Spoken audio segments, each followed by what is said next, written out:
I didn't ever set out to be an elected official. I was a social worker in an immigrant and refugee community in my city, and over the years, I just got really frustrated because I felt like there was really no way for these families to realize the American dream. They worked so hard every day and tried to do everything that we tell good Americans to do, and they just weren't able to get past that place of poverty and dependence to a place of self-sufficiency and interdependence.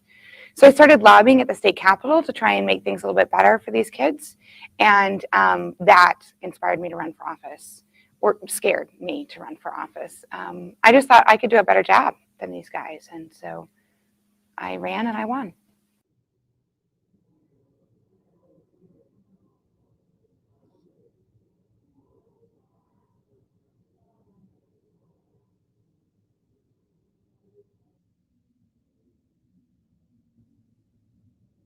Miss Sinema. No.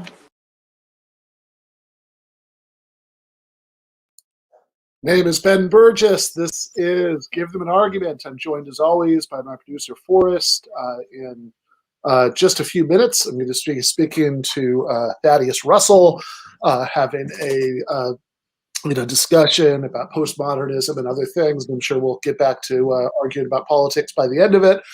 But of course, the image you just saw was former Green Party activist, now center-right Democratic Senator Kyrsten Sinema, doing, like, if people remember that Russell Crowe movie Gladiator, where the Emperor Commodus would be like watching gladiators in the arena, and one of them would be about to like stick the sword in, and he'd do this thing to like decide whether they live and die. It's like thumbs down. Yeah. And it's the gladiator. It's the gladiator thumbs down. And it's so fucking depressing to see those clips back to back. The first one is from a Jacobin article that David Sirota wrote. And I guess when she was a state legislator, Kyrsten Sinema served on the board of a progressive organization that he founded because she was a progressive senator. And she was a Green Party. She was in the Green Party, and she was like an anti-Iraq war activist. Yeah, she's a worker. Yeah. So. Yeah. And then now she's doing the Gladiator thumbs down for the $15 minimum wage. Yeah. Which is supported, even 2 years ago. So before the pandemic, 2019, Gallup, they're about 2/3 of Americans support, making the minimum wage $15 an hour. Last November, $15 ballot resolution won in Florida. Trump won Florida, but $15 won by more. So that's a pretty broad base of support. But we can't have it. We can't have it passed by the Senate because it gets down to like a couple of these ghouls, like Kyrsten Sinema doing this sort of like cutesy bratty version of the Gladiator thumbs down for tens of millions of workers, getting a living wage. Yeah, and I mean, at least 4 other senators in the Democratic Party voted against it as well. But just that tap on the shoulder to Mitch McConnell, and then followed by the little curtsy, and then the Gladiator thumbs down is just it's like a Marie Antoinette style obliviousness. You know what I mean? Like when millions of people are suffering during a pandemic, just to turn it into this cutesy photo op moment, I guess, in the worst possible way. Who the fuck is that for? No, exactly, right? Who's going to be who's supposed to be watching this and think, oh well, okay, let's see. I like that she's chummy with Mitch McConnell. I like that she's reasonable and doesn't want the plebs to get $15. But I like that she's having a little fun with it. She's not just bisexual icon right there, showing up, serving looks, doing the thumbs down. But even, liberals by and large support the $15 minimum wage. You know what I mean? The same liberals who are kind of really into the aesthetic style that somebody like Sinema brings. I don't think that. Obviously, establishment Democrats. It's in that Florida vote, it's mathematically impossible. There aren't a significant number of Trump supporters who voted for a $15 minimum wage. Like this is it's a pretty popular issue in general. Well, we talked about this the first couple times I was on, like, as a on-screen producer. We kind of made the point that, like, once the Democratic Party kind of stops taking workers' interest into mind, or stops being seen that way, you know what I mean? Like, a lot of fucking people, including workers, are socially conservative, and somebody like Trump speaks to them. And a lot of people are fucking blackpilled and, like, feel like, oh, well, you know, these, like, something like the minimum wage might benefit me, but, like, I'm gonna vote for Trump because fuck everything that's going on in my life right now in this, like, neoliberal capitalist system. And, like, you know what I mean? So, like, it doesn't, it's not as, I don't know, it's not as black and white, I guess, as they'd make it seem. I mean, sure. I mean, lots of people, like, you know, might even support something like a $15 minimum wage. They vote for Trump because they've got a bunch of culture war grievances that they identify with. You know, that's kind of the game, right? Get people to vote based on that. They've you know, and they see him as somebody who's really triggering to the side of the culture war that they hate, and also because, frankly, you know, this gets back to the Thomas Frank, you know, what's the matter with Kansas stuff.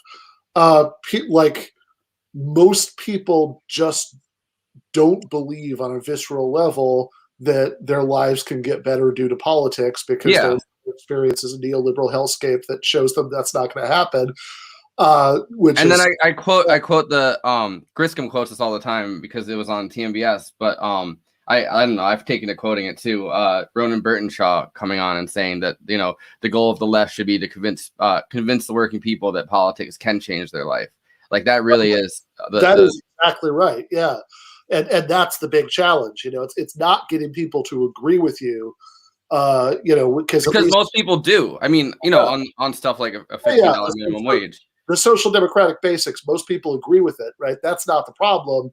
The problem is getting them to take seriously the idea that these things are ever going to happen in the first place. Yeah.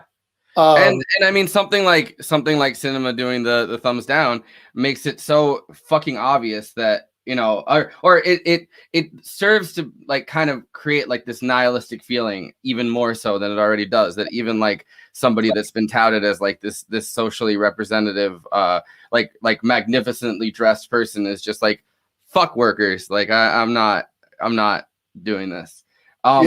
But then also the thing is that people in Arizona aren't suffering the same way that, you know, people who rely on the federal minimum wage are, because they did pass Prop 206, and it's not a $15 minimum wage, it's not a living wage, but, like, you know, their minimum wage is higher than the rest of the country. And this is actually, like, a perverse thing that, like, if this had passed, that would have brought the national minimum wage up to, like, in a year or two, it would be, like, almost because they're phasing in the $15 gradually, almost what Arizona is now. So even from, like, a perspective of like the state's you know, interests, like, if you're worried about, you know, companies leaving, you know, to get lower wages in a different state or something, even in that sense, it doesn't make sense. I mean, it you know, I mean, it makes sense maybe for the perspective of you know, national companies, you know, that might donate to her. But I do want to point out, and this kind of brings us to the other big thing we were going to talk about, you know, before Thaddeus comes on, which is that it is worth noting. I mean, obviously, you know, Kyrsten Sinema is a disgusting hell creature, like, who's, like, the fact that she went from, like, the Green Party and the Code Pink to this, you know, it's like, I mean, this is some just body snatcher evil shit. But but it is worth noting that, you know who else wasn't voting for this, like, is, like, you know, Josh Hawley, like, any of these people in the Republican Party who use sort of superficially economically populist rhetoric, who say, they'll never support that. I mean, you know what I mean? Like a minimum wage increase, they'll never support any, you know, base level pro worker policy. No, absolutely not. So I'm going to show the clip of. Well, actually, I guess before you show the clip, let's just say, like, usually when I use this combination of words, it's ironic, like friend of the show Ben Shapiro, shit like that. But non-ironically, right? The person about to criticize is a friend of the show. He's been on the show, and a hero, and should be a hero to the left. I mean, like the things that he's accomplished are really amazing. Well, I mean, one of them just came to fruition literally today, which is that in large part due to the investigative journalism, that he did, the leaks that he took serious risks to report in Brazil. Yeah. Lula da Silva just had, all of that stuff was voided. His political rights have been restored. He's now clear to run again in 2022. He would have won, the Brazilian election. The last time if he'd been allowed to run. And that is to a great extent, because of Glenn Greenwald, because of that reporting in Brazil, the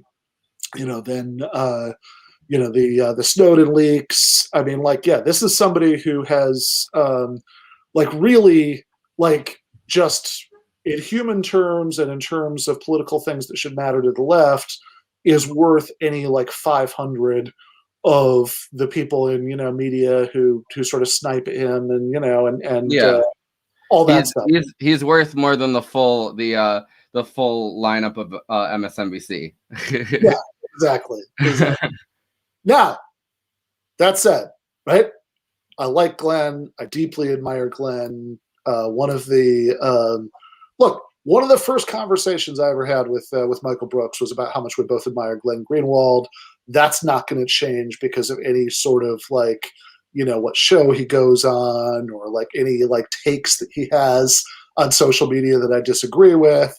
But I also think that not for the sake of piling on or anything like that, but because the actual substance of what's being talked about is important, I do want to talk about this comment he made in this Daily Caller conversation about socialism because I think this matters. So if you want to show.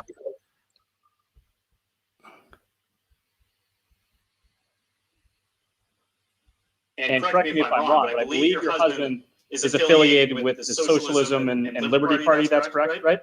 Sorry about that. Yeah, that's exactly correct. Okay. No, I just want to double check before I ask this. So why do you think the idea of socialism, both as it's framed by the right and the left in America, varies so drastically from what we've seen in, Brazil, other Latin American countries, even countries in Europe? Is that just because of, the huge play that identity politics has in America? I'm curious about that distinction and how it's evolved into something that doesn't really look like socialism anywhere else in the world, at least in my opinion. Yeah, it's really interesting. I mean, in Brazil, for instance, the Workers' Party was founded by Lula. He grew up in extreme poverty. He was, I think, the 8th of 9 children. He was illiterate until the age of 10. He went to work in a factory, famously lost one of his fingers, became a very charismatic labor leader, and ran for president 3 times and almost won more or less each of the 3 times, but didn't. And then the 4th time he ran in 2002, he realized, if I want to get elite sectors of society not completely against me, but even kind of comfortable, I need to moderate my economic policy. And so he ran as his vice presidential running mate with a banker, an actual, austerity advocating banker, just to calm international markets and make people less concerned about what his presidency would look like. And when he got into power, people were petrified that he was going to become like Cuba or Venezuela. He was a supporter of Chavez and Castro, but he always said, my form of leftism is not the one that erodes civil liberties. It's not communism. I believe that there should be a free market. We need that to generate growth. I just believe in a more equitable distribution of resources. And he innovated these social programs that even, kind of like think tanks, capitalist think tanks and journals like The Economist to this day praise including one where women who are single mothers who are raising children get a monthly payment as long as they can demonstrate that their children have been vaccinated and are regularly going to school. So it incentivizes them to make sure their children aren't lost into the society, are doing the things that make them healthy and educated, and only then do they get this payment. And Brazilian growth skyrocketed under Lula. The rich did very well and got very comfortable with him, which is why he overwhelmingly got elected. I think that's what you're seeing. I mean, obviously the word socialist carries a lot of baggage from the Cold War. It evokes on purpose the Soviet Union or, Castro or Chavez, Pol Pot, people like that, kind of the Mao. But I think what you're seeing is this kind of hybrid socialism that really is about nothing more than trying to sandpaper the edges off of neoliberalism. And I, would describe a lot of people on the right as being socialists. I would consider Steve Bannon to be a socialist. I would consider the 2016 iteration of Donald Trump, the candidate, to be a socialist based on what he was saying. I consider Tucker Carlson to be a socialist.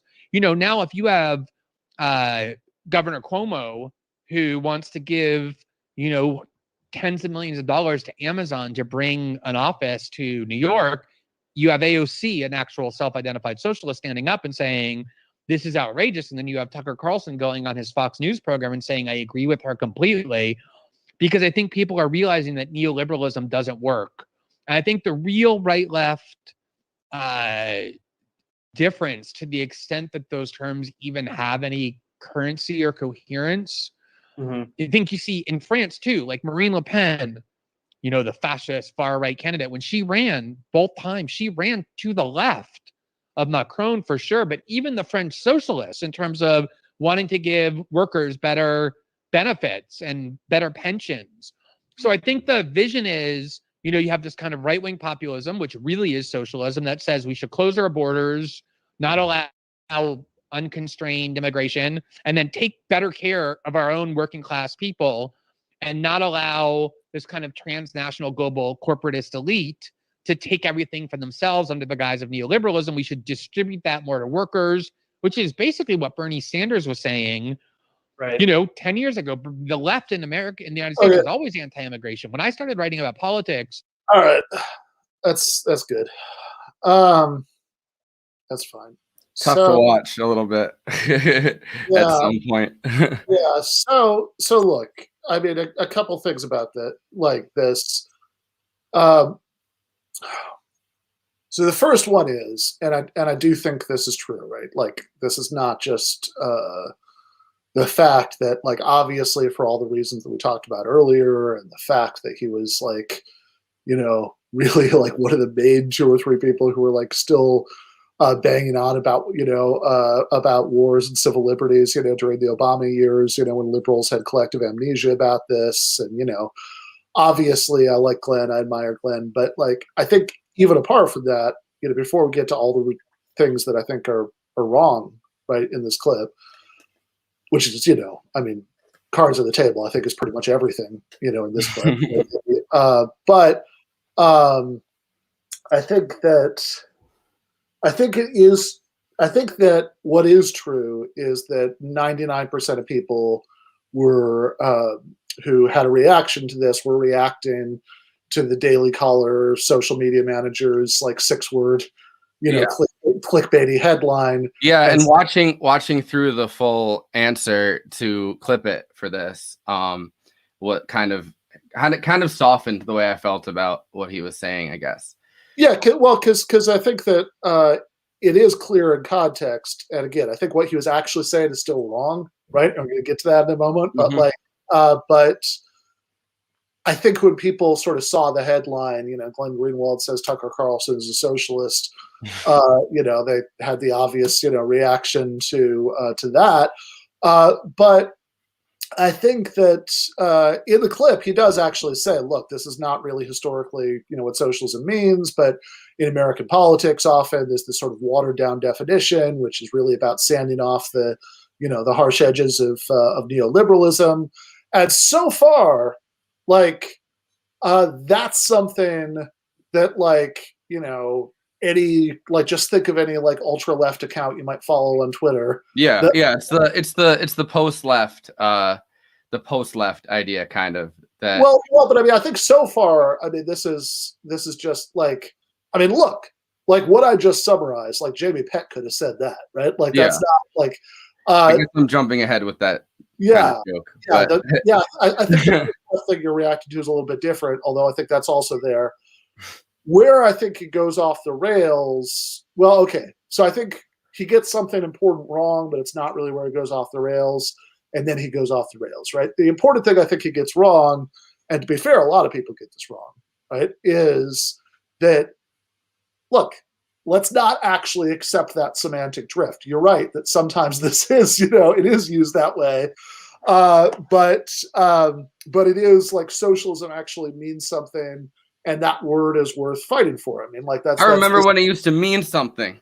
Yeah, damn it. But also, I think that there is, that I think that, like, if anything, I mean, look, I'm generally not one to get hung up on semantics. I think that arguments about how to use words are almost always proxies for other more interesting arguments. But also in this case, like, we are actually at a time when there is like a real socialist left in the United States for the first time in a very, very long time, a very small fledgling one, and it is worth making the distinction and say, no, this doesn't just mean standing off the edges of neoliberalism. And sometimes a confused one that doesn't quite grasp terminology. So I think that makes it doubly important to be precise about it.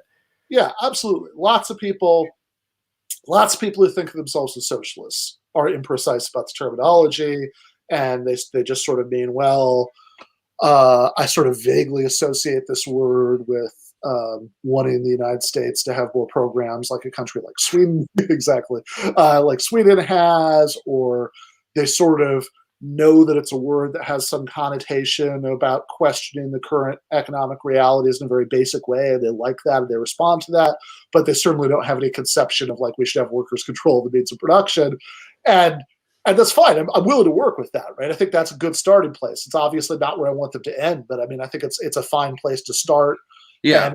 And I'll take it, right? And then try to build on it. Fucking better than what we have right now. So yeah, totally, right. and I think when people start fighting for those things, again, rather than fighting about words, maybe they can get to the point where they'll be willing to go beyond that, or they'll see more of an important distinction between exactly. I think that like a lot of what a lot of people mean by socialism is really just social democracy. They don't have a conception of a kind of socialism that comes after capitalism, and that's a big problem. And like honestly, I think this is kind of the higher order version of what we were talking about earlier about how so many people don't think that they can get like they just on a really basic visceral level don't believe that politics can make their lives better, because of this sort of bone deep capitalist realism. They don't believe that there's anything that would happen to change basic economic realities, because all of their experience of politics tells them that, well, maybe politicians will say things that make it sound like they're going to make their lives better, but really, the 1% calls the shots, and that's just how it's going to be. And it's like complaining about the weather. They're just giving, right? Like there aren't any riots in the streets about not having Medicare for all because people don't take it seriously the way that they take it. And I think in a lot of people's cases, they see politics as just what politicians decide to do and not as the pressure that, collectively workers can put on the situation they're in collectively, what they can put on bosses, what they can put on politicians, what they, you know what I mean? Like it's something kind of disconnected through a phone going on in the city that they've never been to. No, totally. So, and then, yeah, absolutely. And so I think that there is like a higher order version of that, which is, so like right now we're just talking about like regular people who might tell a pollster that they like the idea of Medicare for all. But like, then I think even when you get into the actual left, people to the left of liberalism, people who would be like hardcore Bernie people who might even read Jacobin or, watch shows like this one's in some cases, right? That, like, I think a lot of those people, they maybe like the sound of socialism, but they don't really take seriously the idea that there is something that's possible that comes after capitalism. Yeah. Because, even if they've gotten to the point where they take the idea that we could really have social democracy seriously, they haven't made that other adjustment. And so it's hard. It's hard to make that adjustment. You know what I mean? Like, it's absolutely hard to make it. I mean, like, this is something that I think the left needs to really spend time on. This is actually one reason why, I think that we need to, that we need to sort of leave behind the, Karl Marx thing about not writing recipes for the cook shops of the future. I think we need to show people some recipes just so they believe that they'll have something to eat at the other end. Yeah. And give people a detailed idea of what that kind of society might look like. So none of this is the main problem with this clip, but I think it is worth saying because it's important. The main problem with this clip is that it's just not true that Tucker Carlson or Steve Bannon, any of these figures that he named actually in any remotely meaningful sense. I read that in the Zizek voice. My God, we need the recipes now. All right, well, Verso in 2022. Get that from me and Bhaskar and Mike Beggs. I mean, look, and obviously not that our forthcoming recipe is the only one out there. I'm not too familiar with Varoufakis' stuff on this. Thank you for the super chat, Dave. But I am. But obviously Michael Albert, who's been on the show before, and he talked about some of his ideas about this. David Schweikart, he has that book After Capitalism. I'm always recommending. Stuff's out there, but I think that's something that we need to do more of and do a better job of popularizing. Now, capitalist realism, I think, is the one that I always kind of go to as the underline of is there any alternative? And Fisher isn't really sketching out, that alternative in detail. God, it's a great book, but no, but he's talking about escaping the matrix that makes it hard to envision that as a future. You know what I mean? Just the feelings that get us into that state where we can't even envision something. I think Fisher is very good at diagnosing the problem with it, right? What I would also say is I think that you need to actually do some recipe writing as part of the solution here. He's kind of saying somebody's got to have a recipe out there, but yeah, exactly. So look, the main problem with what he's saying, and this is not at all unique to Glenn. I think there are, unfortunately, it's a widespread delusion, and in fact, it's a delusion that lots of people who even have different ideas about what to do about it still have the same problem, which is this belief that right-wing economic populism is a real thing, which just is not. That at least if we're talking about the United States, I think maybe if you get into talking about some developing countries, some sort of ex-Soviet kleptocracies with very weak local ruling classes, then I think there's a little bit more room to maneuver for people on the right to actually do things that run counter to the interests of those local capitalists. I don't want to exaggerate that point either, but I mean, I think it's probably more true there than it is, sure as hell more true there than it is here or Canada or the UK or any society like that. But certainly restricting ourselves to the United States, it's just total bullshit. None of these people actually are interested in doing anything to sand off the rough edges of neoliberalism. And that example, and again, there are people who believe that who believe that right-wing economic populist is genuine, who also think that right-wing economic populists are fascists and that we should be terrified of them. And, but they'll say things like, oh, see, even the right agrees with a lot of your economic stuff, that's something you see too. But that's also wrong, right? It's wrong no matter who says it and where they put it, the pluses and minuses. Yeah.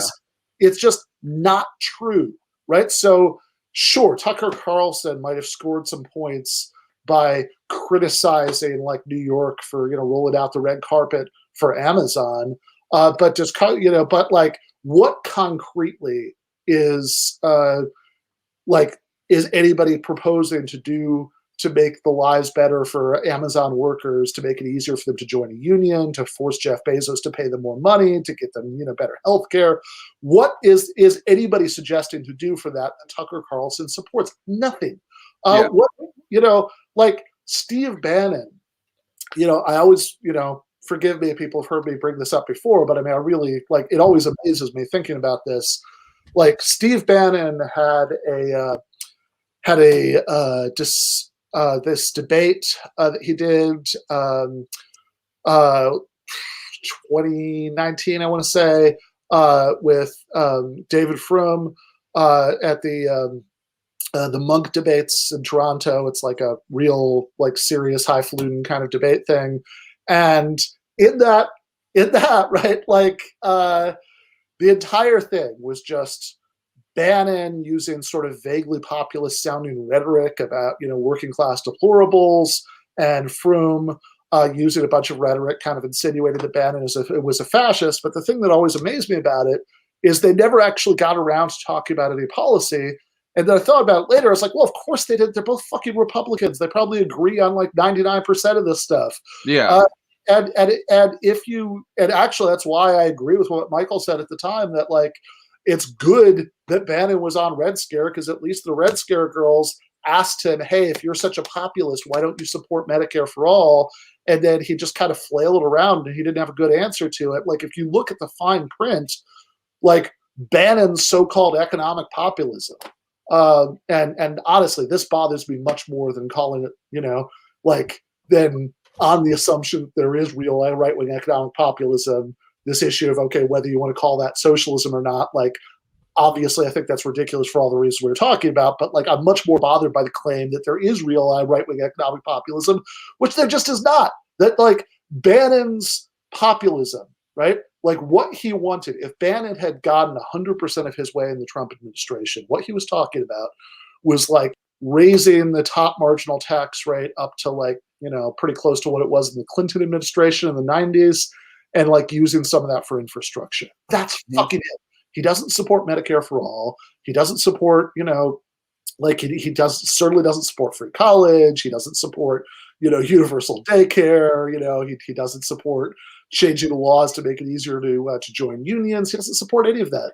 Like, it's the whole thing.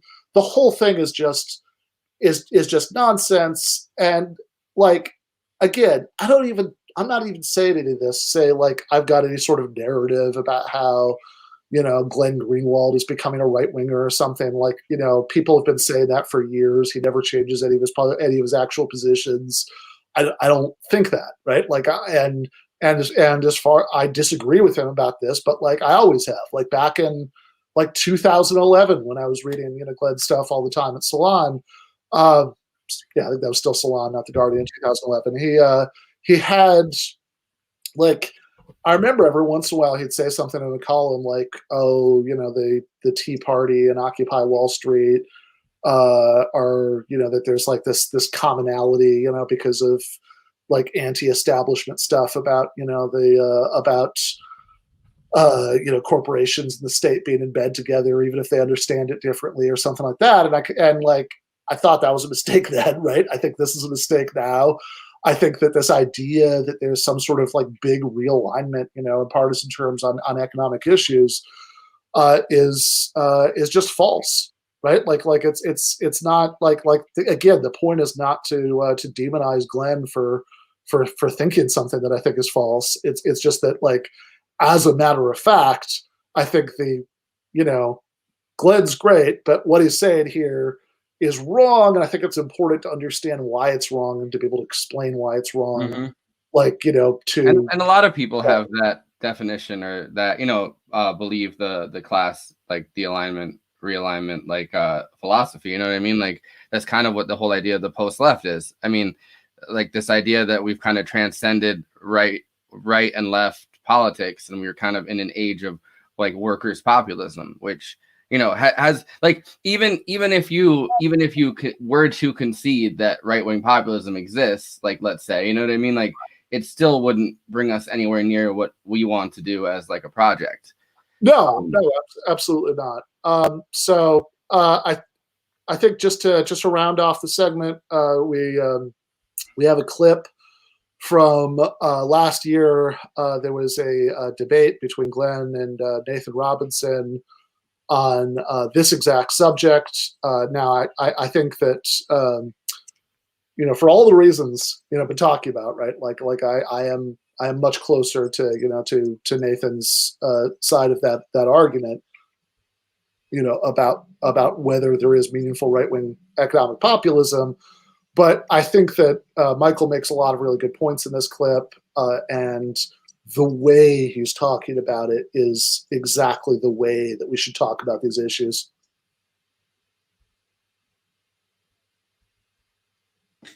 Well, actually, I mean, okay. One more thing on Glenn. Again, Glenn is attacked constantly by people who you're going to need to reveal a Lava Jato and a Snowden in order to approach the contribution he's been on. Okay, I have nothing but respect for Glenn Greenwald, and I also, in that same interview, he called Tucker Carlson's response to the BLM uprising grotesque, and I think he is very consistent in a view that he has of inside-outside politics. That's not our view. We have a view about capital versus labor.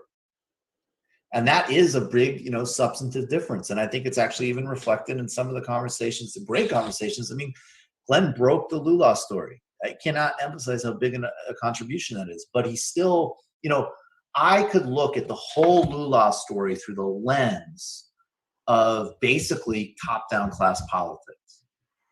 And I wasn't interested in any corruption narrative, right? And I'm not even making a question of who's right or who's wrong, but that's a fundamentally different way of looking at politics. Mm-hmm.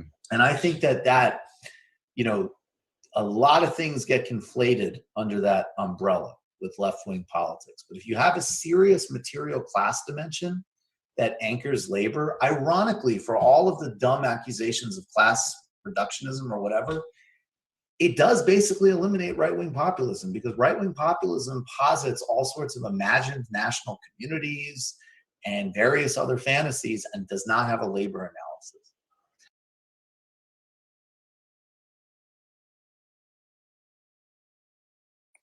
Yeah, I mean there we go, right? Like that I think that, and that's even like that last part.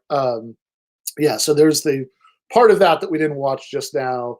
It's okay, but he does introduce Michael style some complications into the whole how to think about whether there actually is such a beast as right-wing populism question, and he makes some good points there too. Yeah, well, it's a half hour long. Yeah, obviously, we're going to watch the half hour. But I think that last point was the key one, right? That even much more meaningful right-wing economic populism of the kind that probably can't exist in a country like the United States, where the local capitalist class is incredibly powerful and has really deep roots, and so you don't have this sort of. You don't have right-wing figures having this kind of like being able to sort of do the Viktor Orban thing and have like room to maneuver as like these Bonapartist kinds of figures who can like exercise a lot of independent power. So I think that, again, even if it did exist in the way that it probably can't exist here, because the only possible basis the only possible basis for a successful left project is an organized working class, and there's just and there's just no equivalent. This was something I was talking about with Crystal Ball about when she was on the show the first time, that there's just no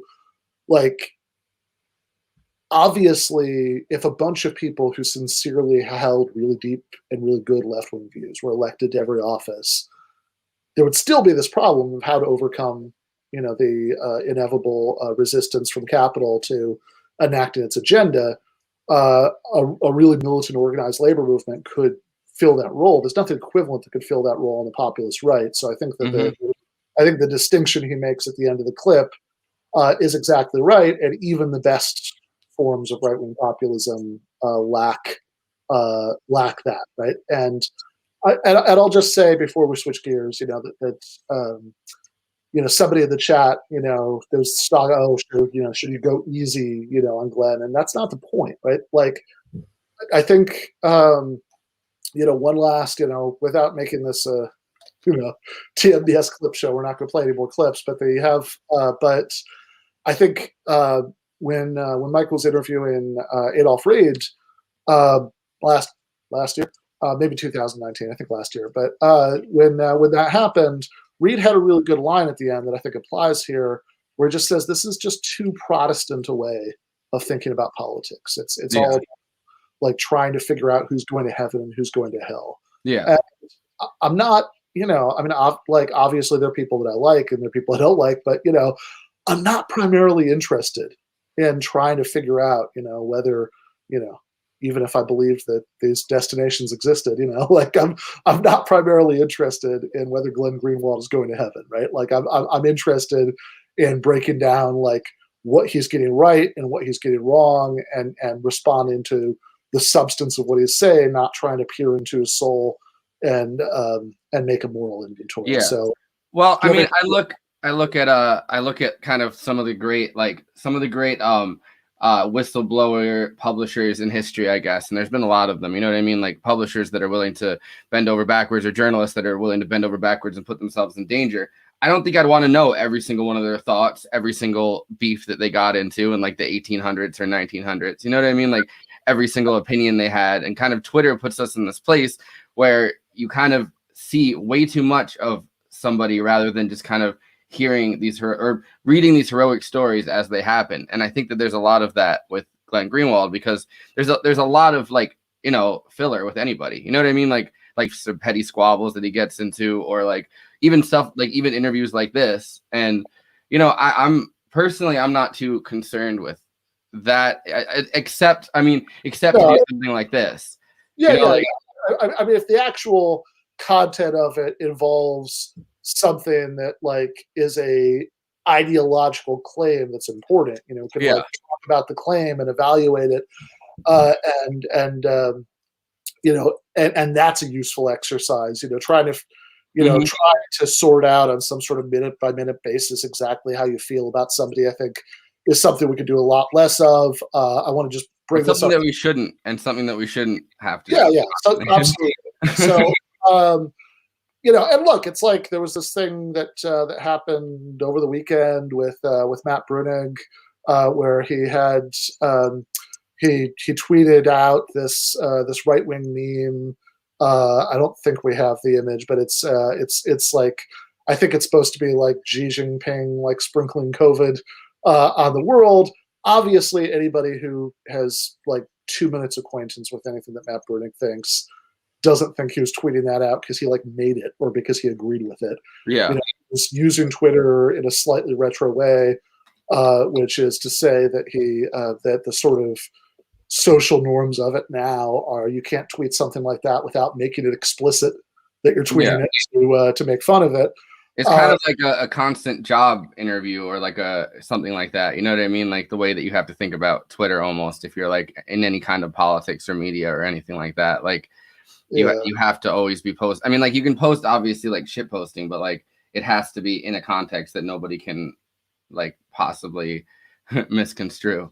Yeah. I mean, it's the Peter Coffin had a good line about how it's like the Panopticon is an app.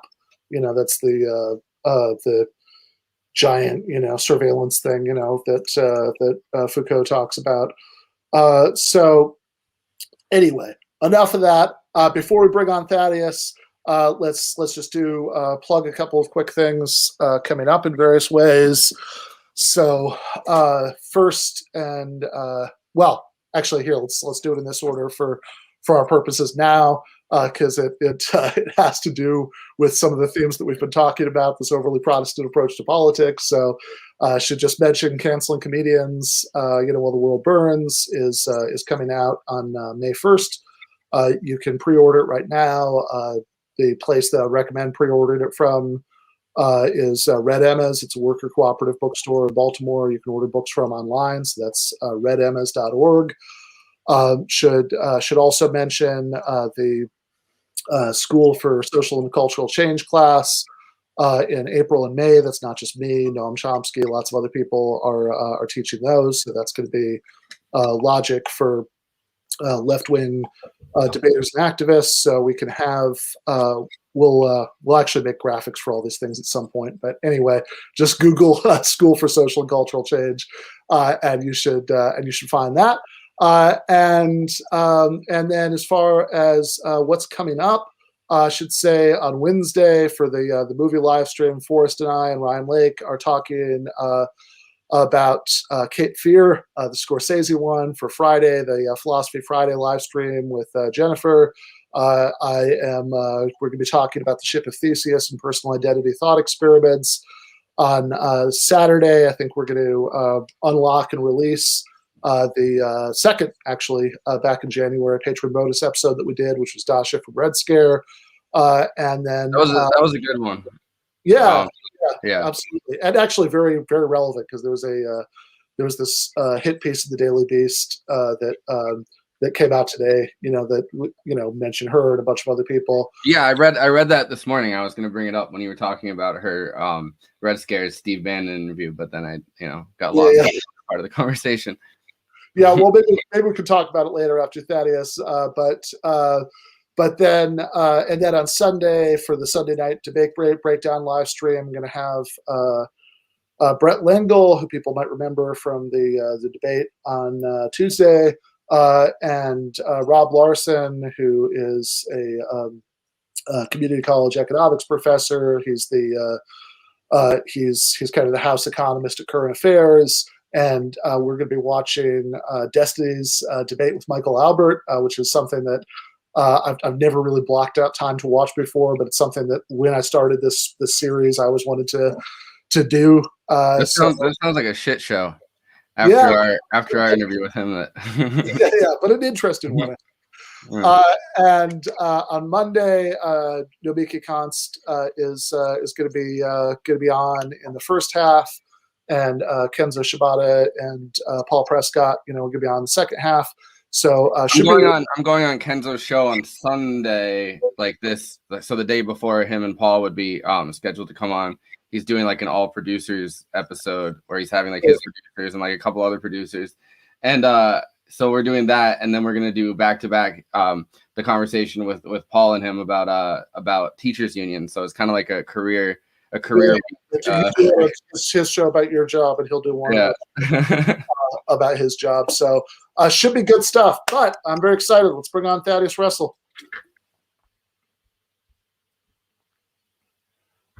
Hello. Hi, Thaddeus. How are you doing?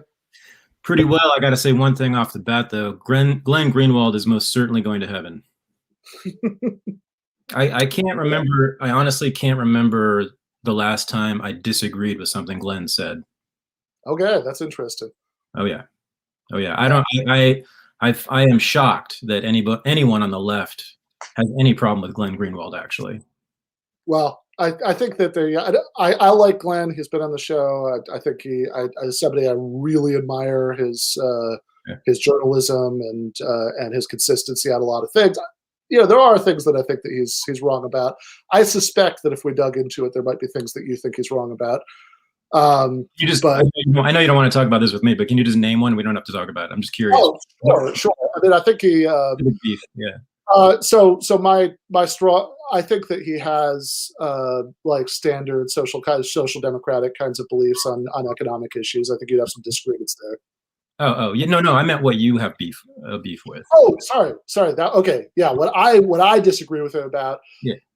So I think on policy, almost nothing, right? Like maybe nothing. Like I'm not, but I think in terms of evaluations of different political actors, I think that he gives too much credence to the idea that. That like the Steve Bannon types, the Tucker Carlson types are meaningfully economically populist. That's the disagreement we were talking about earlier. Oh, that they're not actual populists? Well, that would be my position, right? That they have that they're not like that, like none of their actual, that like what Bannon, like if Bannon had gotten everything he wanted in the Trump administration, that would have been like, raising the top marginal tax rate to like close to what it was in the Clinton years, and like a little bit of it on infrastructure, but in terms of healthcare or wages or unions or anything like that, I don't think those guys, are meaningful, populists. Right. And I don't want to speak for him too much in absentia, but I think I think some of his stated evaluations of these things, I think that he gives way too much credence to the idea that there's been some sort of big partisan realignment on those issues, and I don't really think that's true. Yeah, well, Anna and Dasha really exposed Bannon for not being a true populist in the way that you're talking about, or a social democrat. Yeah, right. No, exactly. That's I think so. Which is one of the reasons that I'm happy that they had him on their show, because that's what they were, usually. So we talked about this a few minutes ago, but just real quick, I'd say, I think the contrast is astonishing. That the monk debate that Bannon did with David Froome, they just sort of lobbed rhetoric at each other, but there were no actual policy disagreements. And why would there be? They're both Republicans. And whereas in that Red Scare interview, where they kept saying, "Hey, if you're populist, why don't you support Medicare for all?" Right. From my perspective, that's a much more useful intervention, and also, by the way, much more useful than if they'd done what people on the online left would have wanted, and just never talked to him in the first place. I think that's a very good point. I agree with you. I thought Bannon's performance against Fromm was absolutely magnificent, though, and it just blew me away. But you're right. You're totally right. I've been waiting for years to hear Steve Bannon answer Dasha and Anna's questions about Medicare for all, et cetera. And I finally found out you're right. He's not a social democrat. He's not. I agree. He's not really an economic populist the way that a lot of Europeans are. Yeah, he's so rhetorically, he did well against Froome. I think that's right. I think all of the sort of appeals to salt of the earth deplorables and stuff like that, I think has some rhetorical oomph to it. Right. I just think that there wasn't a lot of substance being discussed there. Agreed. So yeah, we do. I'm sure we'll make our way back to politics by the end of the discussion. But everything is political, so. Yeah, well, I'm not sure I agree with that, but Drew, Yeah, I mean, I don't. I think a lot of things are political. I think that I think that some things are. I actually think that some things aren't. That's that. There's your segue, right? Because I believe, at least in my reading, that that's an argument that Foucault makes, that politics are everywhere, that everything is political, right? Because power flows everywhere. It's ubiquitous in his thinking, right? But anyway, I'm sorry, I didn't. That's your segue to make. That's interesting, though. I want to get into this. First, though, this is goofy, but we found this is in a video. I think this was from a video that Nick Gillespie did for Reason, but it made me laugh, and I wanted to watch it with you before we got into this discussion. Oh, yeah, sure. It's all they believe in is identity. There's no individual, man. That's gone with postmodernism. Postmodernism is actually pre-modernism resurrected. Postmodernists are not really interested in truth. The level of irrationality that grows out of this undermines the opportunities for doing something really significant and important. This leftist, postmodern, Marxist stuff, that this is the new religion. Show me a postmodernist at 30,000 feet in a jet, and I'll show you a hypocrite. If you're a postmodernist, just to have a discussion with someone like you, cisgendered male of power, and white to boot, it's like that's an evil act in and of itself. There you go. That's been the bane of my existence for about 3 years right there. I've debated 3 of those guys, and I know most of them personally, but yeah, it's just rank ignorance. And just out of curiosity, which 3? Oh, have I? So I debated Hicks in New York at the Soho Forum. Have you ever read that book or looked at it? Oh my good God. It's truly the worst piece of scholarship I've ever read. And I really mean that. It's not because I was his opponent. He really didn't read stuff. And then, Molyneux. I debated the odious Stefan Molyneux. We actually have that in common. Yeah, and unfortunately, it was just about postmodernism, so it was only an hour of that. So I didn't get to dig into his lovely theories about race and sex and all that. Yeah, I was just telling someone, actually, a friend of mine who has another podcast interviewed Molyneux today, and I was telling him over the weekend, listen, you've got to. I just want to know if he always held those views. Yeah.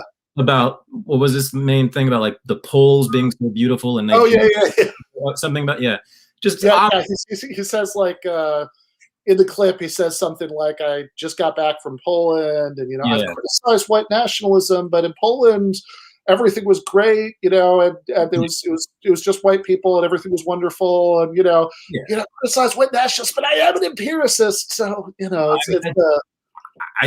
I think if you sat him down, he would say he is a racist. I mean, it seems definitionally. I mean, if I call you a racist, you're a racist, because I use that word very carefully. I mean, he's just definitionally. I don't know what else you could say. And about gender, he's even maybe worse. I don't know, but going on about how this famous woman should really be having children and that famous woman should really be a wife, and like, oh, okay.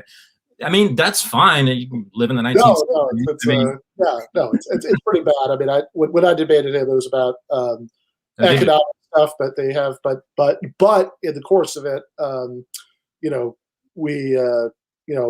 his immigration views came up, and he he did this weird reversal there, right? Because he's supposed to be a hardcore libertarian, he's an anarcho-capitalist, but then part of his reason for this massive statist intervention to round up, immigrants, is that it would be better for the wage levels of low income people in the United States, and even he sort of did this whole thing where he's like, oh, it would be better, why don't you have compassion for black people, Ben? Because the black people have their wages undermined by immigrants, and so hang on though, Ben, hang on.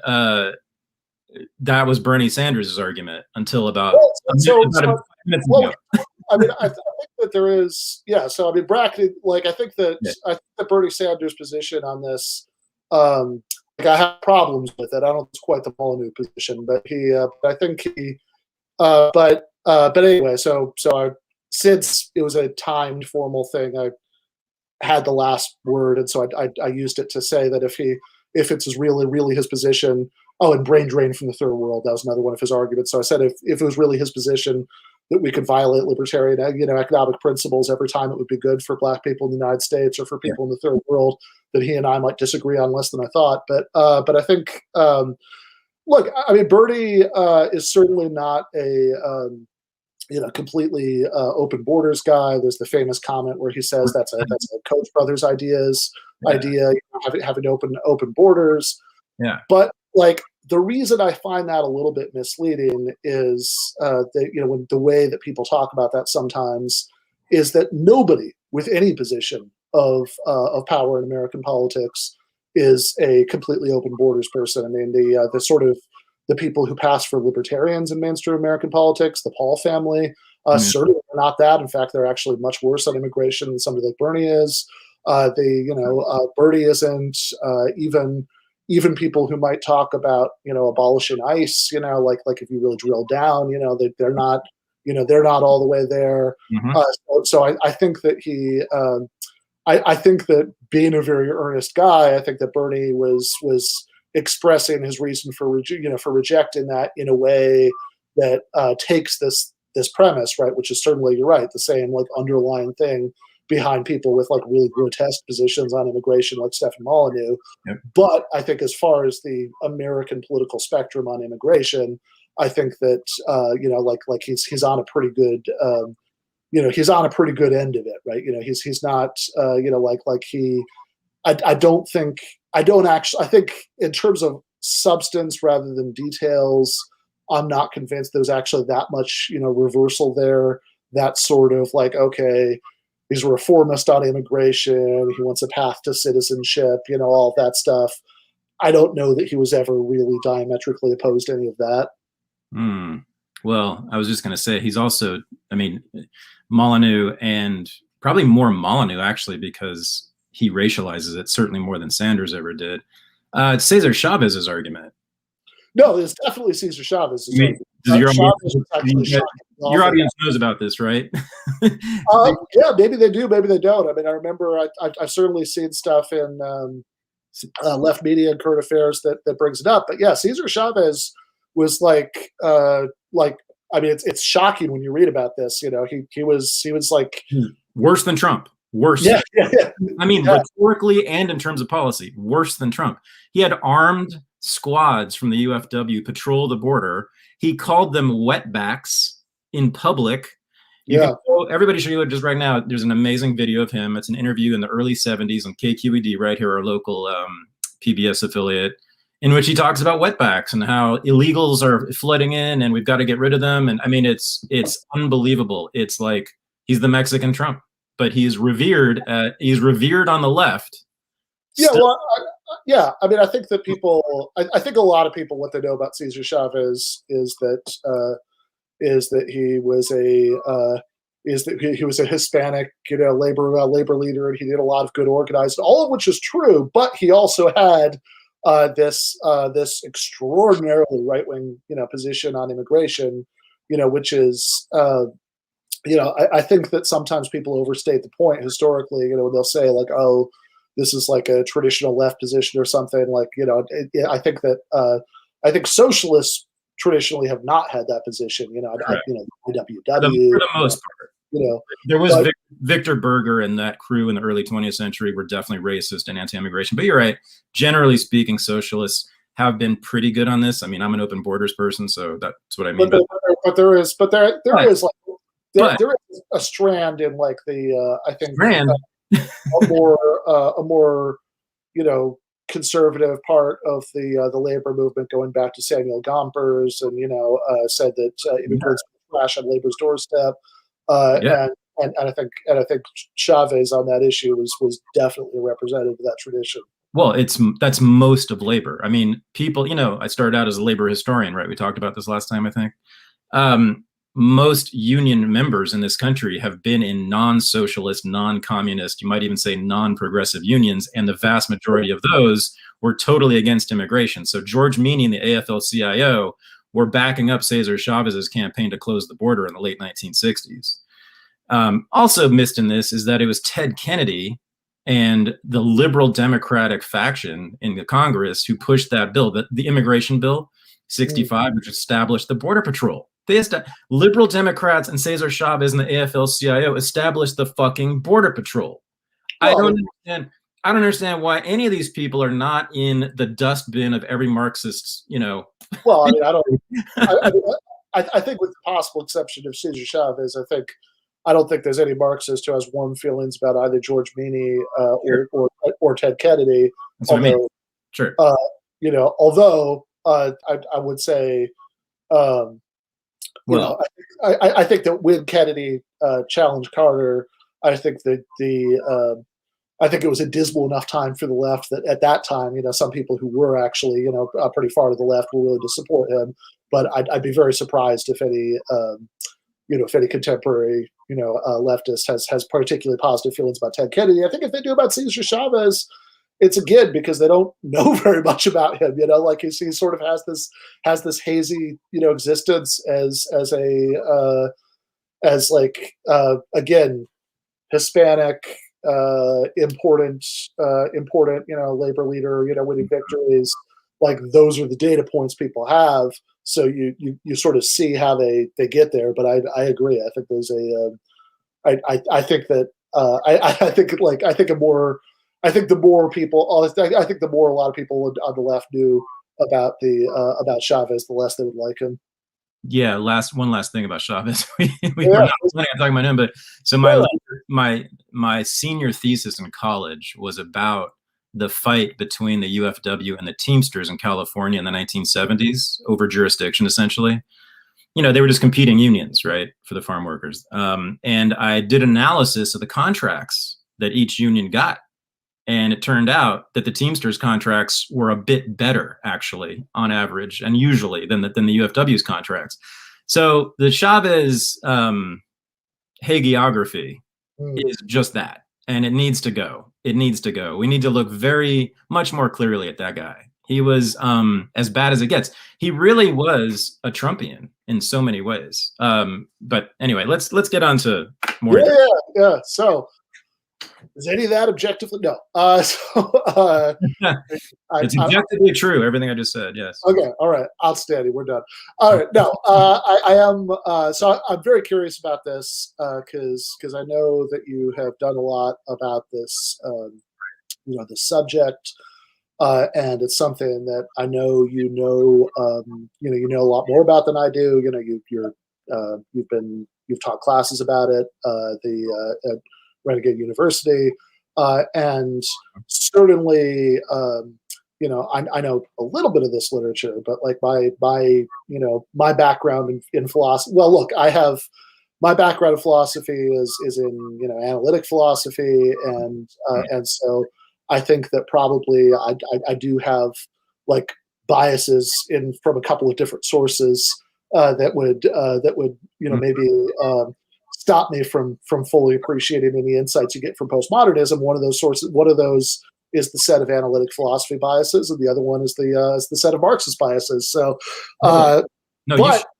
you should be opposed to it. You should be. Yeah. So okay. Well, but I don't have to feel bad about it. But before I can properly oppose it, I do need to know more about it than I do, and this is something you've been very interested in. So, like, we just watched this clip of people of people ranging from Stefan Molyneux to Noam Chomsky saying very bad things about postmodernism. So I guess I realize, apologize in advance. I know this is an extremely broad question, but like, what do those guys in that montage think that postmodernism is, and what is it? Okay, yeah. So I don't know if this is deliberate on their part, but what they're doing is they're transposing the Frankfurt School with postmodernism. They're transposing critical theory, especially its early variants, with Foucault and Derrida and company. I believe that the current American woke identity politics absolutely derives from the Frankfurt School. I think that's the basis, the philosophical basis of this stuff that we're seeing now. It has nothing to do with what Foucault or Derrida said. In fact, it's a complete, in my view, and the view of many people, it's a total repudiation of what Foucault said and Derrida said. Yeah, like Sartre, Jean-Paul Sartre actually was a Marxist, and he and Foucault hated each other. Yeah, they should have. That's not. Yeah, and Chomsky is right to hate them too. Chomsky and Foucault had a very famous debate. I believe it was in the late '60s, and you can actually watch it on. I mean, those guys, Chomsky. Yeah, we actually did watch it. Yeah, we actually did watch it for the Sunday night debate live stream series. Fun fact about that debate: apparently, Foucault insisted on being paid in hash. So for a while later, whenever they smoked it, it'd say, oh, let's break out the Chomsky hash. That's my boy. I love it. Yes, one of many reasons I love him. Yeah. Oh, so they call almost always they blame postmodernism for what's going on college campuses. Basically, the politics that have emanated from college campuses over the last decade or so that have now found their ways into the mouths of AOC and the mainstream media and now even corporations, et cetera. They call that postmodernism, but we can talk about why. It's just completely wrong. What the root is totally is Marcuse and Adorno and those guys, who I just think are flat out totalitarians, and there's just no getting around it. I mean, to read Marcuse's repressive tolerance essay and to embrace the guy, I mean, it's staggering, but people still do it. Doug Henwood, I saw him just defending Marcuse on Twitter the other day, and I know Doug has been on my show.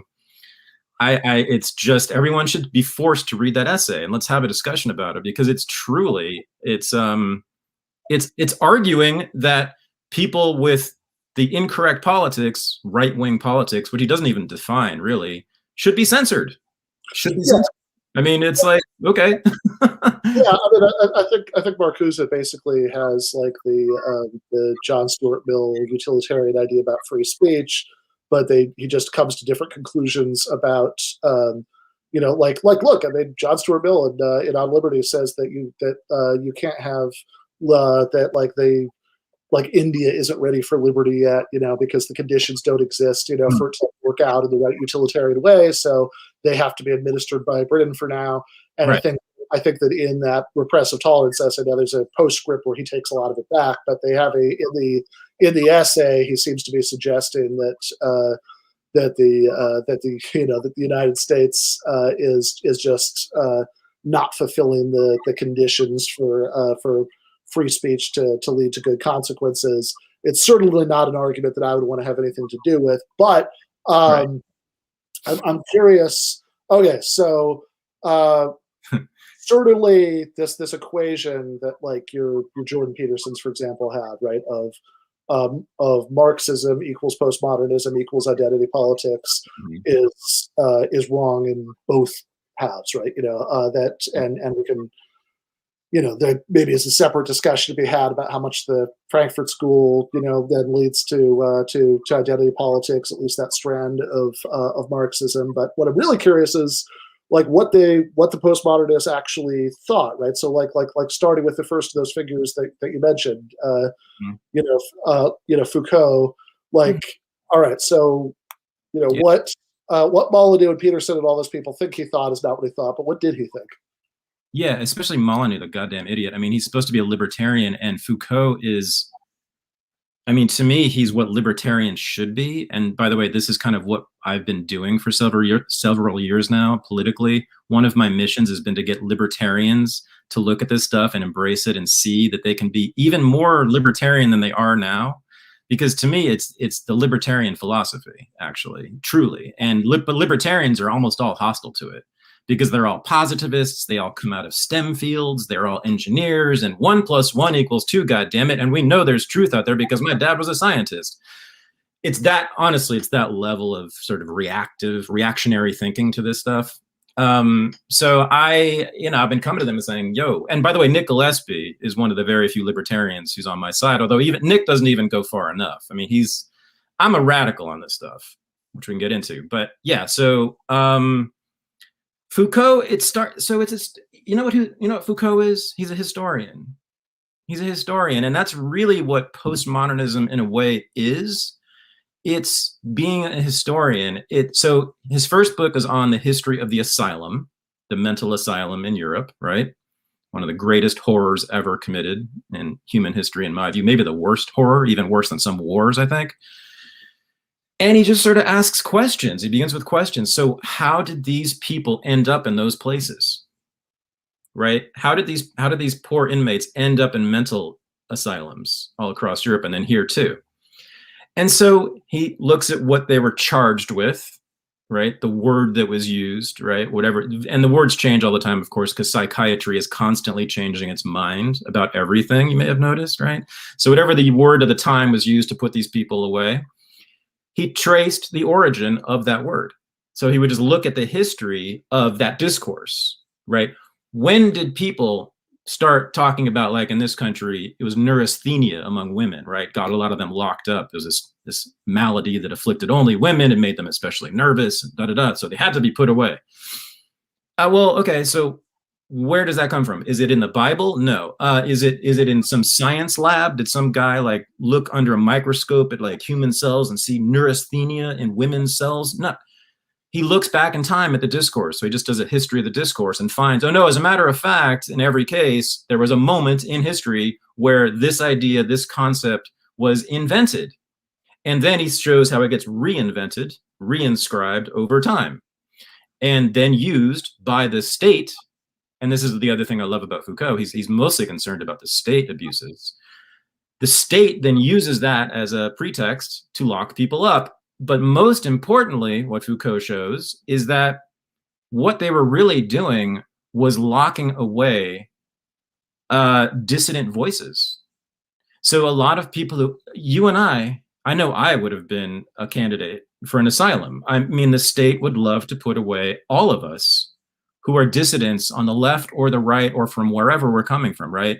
They would love that. Well, what better pretext than to call you crazy and to say you're a danger to society and yourself? So that's Foucault's first book. That's Madness and Civilization, early 1960s, right? And then he goes on to the prison, and he writes a book about the prison, the history of the prison. Same thing. Well, how did this come about, and how did it change? And he makes a really brilliant, I think, argument, which has to do with his broader sort of big overarching argument in all of his books about how power has changed from the pre-modern to the modern era. So for him, the pre-modern era, which he calls the regime of blood, right? So pre-modern kings and slave masters, right?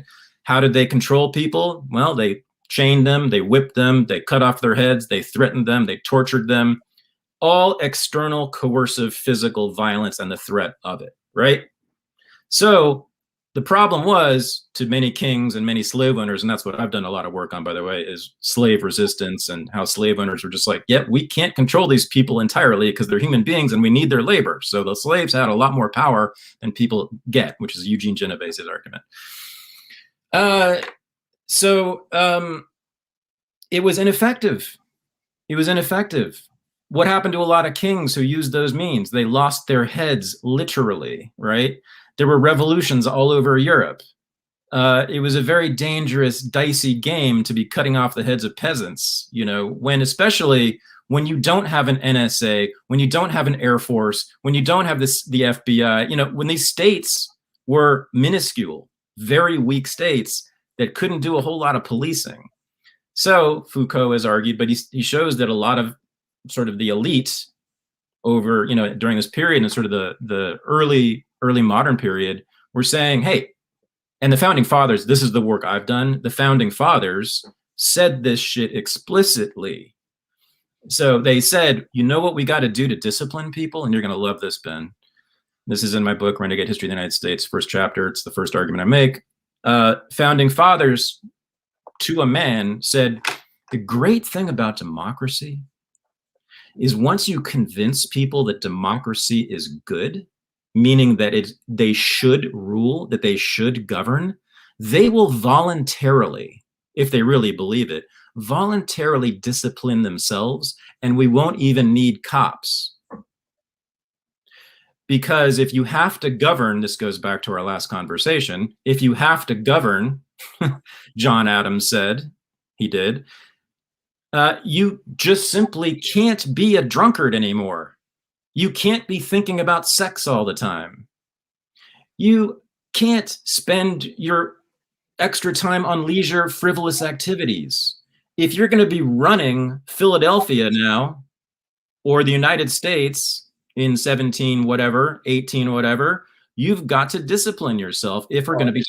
So hang on, wait. So it was actually in the minds of the founding fathers, democracy was a disciplinary apparatus. It disciplined the working class. Yeah, I mean, although I would point out, like, I could understand why in a very Puritan culture they would make that argument. Although I think I'm not sure how persuasive I find that. It seems like there's a lot of you know, like there are a lot of undisciplined ruling classes in history that you know that are, you know, are drinking and, you know, and doing, you know, doing all those things. And, you know, what happened to them? You know, their heads were rolling down the streets in Paris. because of that? I mean, is that why? Yes. Yes, indeed. I mean, hello, that was like one of the major beefs against Louis and company, right? Was that they were spending all the people's money on crowns and diamonds and thrones and mink coats and all the rest of it, right? So yes, that was a major problem that people had with the monarchy. Well, you know, I think the hoarding of wealth, I think that might be a little bit different from the, like, I don't know how concerned people were, you know, about the you know, the drinking too much.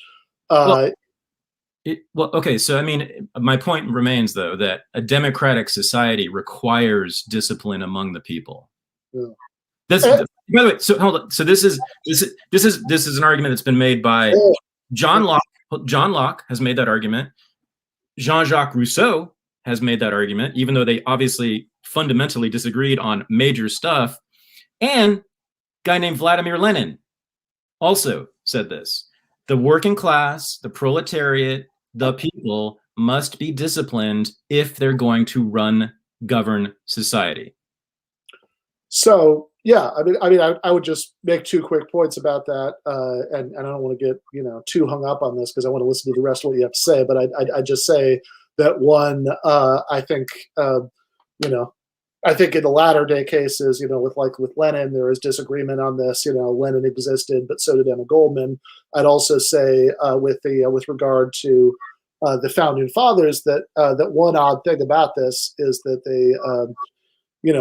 they didn't actually want to give non-property holders the right to vote. They were also extraordinarily concerned to exclude people from and even to find ways to to insulate people exercising political power from the whims of those who were allowed to vote. So I mean I don't know like if you're going to make a case that that there's that democratic empowerment of the masses goes hand in hand with this sort of disciplining of them. I mean that to me makes it a little bit of an odd example. I missed your point. Let me just say this, and that's probably my fault. But Thomas Jefferson and others, but especially Jefferson, was really concerned not so much that the voters be propertied, but that they be landed, that they be farmers. They wanted farmers. Why farmers? Because farming requires nonstop labor. Farming, and when you're not working the farm, you're thinking about the farm. So those are always, by necessity, the very best citizens. If you're a king or a president or a mayor or you want everyone in your district to be a farmer, don't you? I mean, those people don't make any trouble. Not to have time to second guess anything that you're doing. Right. Yeah. They're just too busy, pulling food out of the ground. Right. That's an extraordinary amount of work. Ask anybody who's ever worked near a farm, they'll know this. Right. And Jefferson and company were well aware of that. So that's actually one of the main reasons they wanted propertied people to get the franchise. But so democracy is anti-fun. It's anti-sex. It's puritanical. It's puritanical by necessity. By necessity. Well, I mean, it seems to me that there are plenty of contemporary liberal democracies where there is lots of fun and sex to be had, and certainly rather more than in some places that are not that are not particularly democratic, right? If I were I would think if we're comparing the amount of fun and sex to be had in Sweden and Saudi Arabia, I know which one wins. Well, so Sweden, I mean, sure. Well, the United States, I mean, we're the world capital of fun, right? Our entertainment industry has been the dominant entertainment industry in world history, right? Yet at the same time, and this is my point, every single president, every single senator, and all the school teachers and the generals and the scientists and the CEOs have said what exactly about sex? Nothing. Nothing. It's what Freud called the great bourgeois silence. They just didn't talk about it, which is repressive, right? It's repression of sex to not ever talk about it. And if it ever comes up, like if a rapper, I mean, this has sort of cooled down a little bit, but until very recently, if a rapper or a rock star made a song with sex in it, they got lambasted by the political elite. There were actually hearings held in Congress, not just once, but many times on rock and roll and hip hop because of what they were doing to destroy the civilization. So, and if you read like Barack Obama, okay, everyone, please go read his first inaugural address. It'll take you 5 minutes. It's short, right? It is a paean, a tribute to all the work that Americans have done. It's all about, he's just extols the Puritan work ethic like no one I've ever seen. William Bennett, the odious William Bennett from the Reagan administration, Mr. Cultural Conservative himself, loved Obama's speech for precisely that reason, and he said that. Democracy requires discipline. It requires work. You simply can't party and manage society at the same time. It doesn't work too well. Well, anyway, I think you set your mind to it. You can, but that's a big disagreement between us. Yeah. So when it comes to Foucault, you're talking about the disperse, like, so this concept of power. This is maybe something that I've felt like I've never completely understood of Foucault, and I wonder if this also gets down to one reason why you might, well, actually, in a weird way, both one reason why Foucault had these conflicts with actual Marxists, who existed at the same time, but also maybe in a weird way a reason why some libertarians might be reluctant to follow you onto this train, because Foucault sort of talks a lot about power being everywhere, that there being relationships of power, all over the place. And it's a little bit unclear sometimes, at least to me, what he means by that, or how normatively loaded that is, right? Like how much we're supposed to think that like the exercise of power is bad, and how much this is just a neutral, observation about reality. Because to the extent that it's coded as being normatively bad, I could see some libertarians thinking, okay, well, wait a second, if we really want to emphasize like state coercion and de-emphasize relationships of power elsewhere, this is clearly not our guy. And I could see, and then conversely, I could see Marxists saying, well, look, I mean, if everything's power, then then you've really like lost sight of the idea that there are certain sorts of basic economic structures about exerting power that are what we should be focusing on. So I don't, I mean, any part of that you want to jump in on? Yeah, that's a really important misunderstanding. And that's one thing you'll hear Jordan Peterson and company talk about all the time.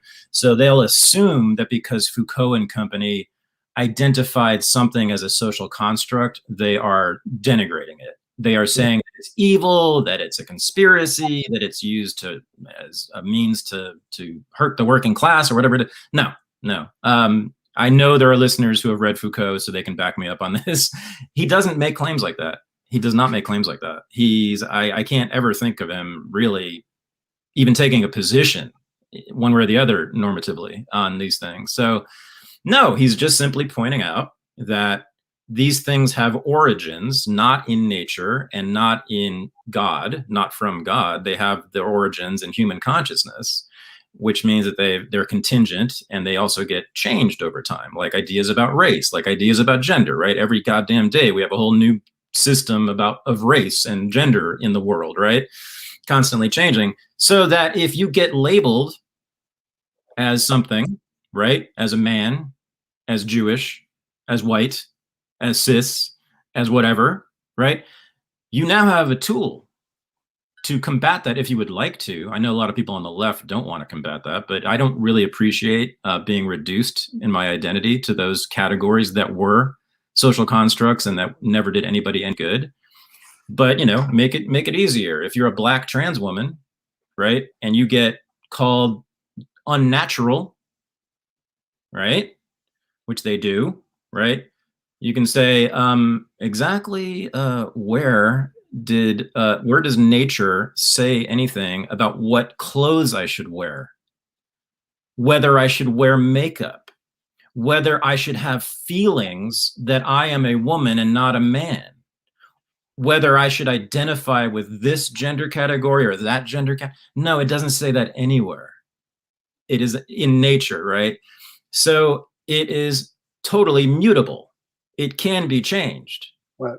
So that's why Foucault is the origin of queer theory, because that's the major intervention of queer theory, right? Was against all these claims that being homosexual, being queer was a perversion, right? Or like Freud had a whole medical analysis of homosexuals. They had not gone past the normal developmental stage in adolescence. They remained permanent children, right? And made up.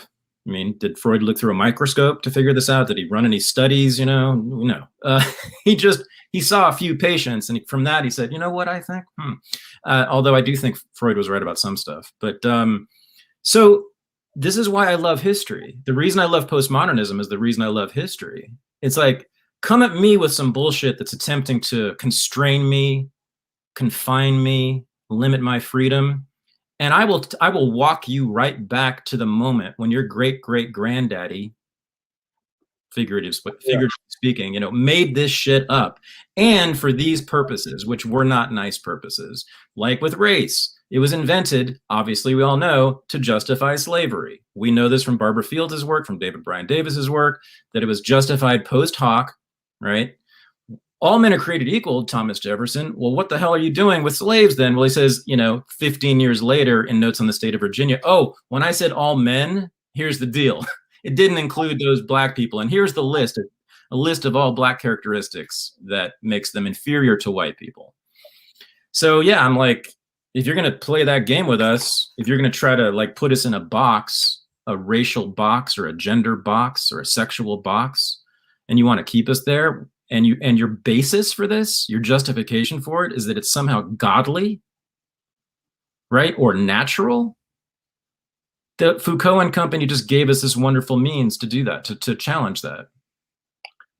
Yeah, so I'm curious about a couple things. I do want to get back to the power part, but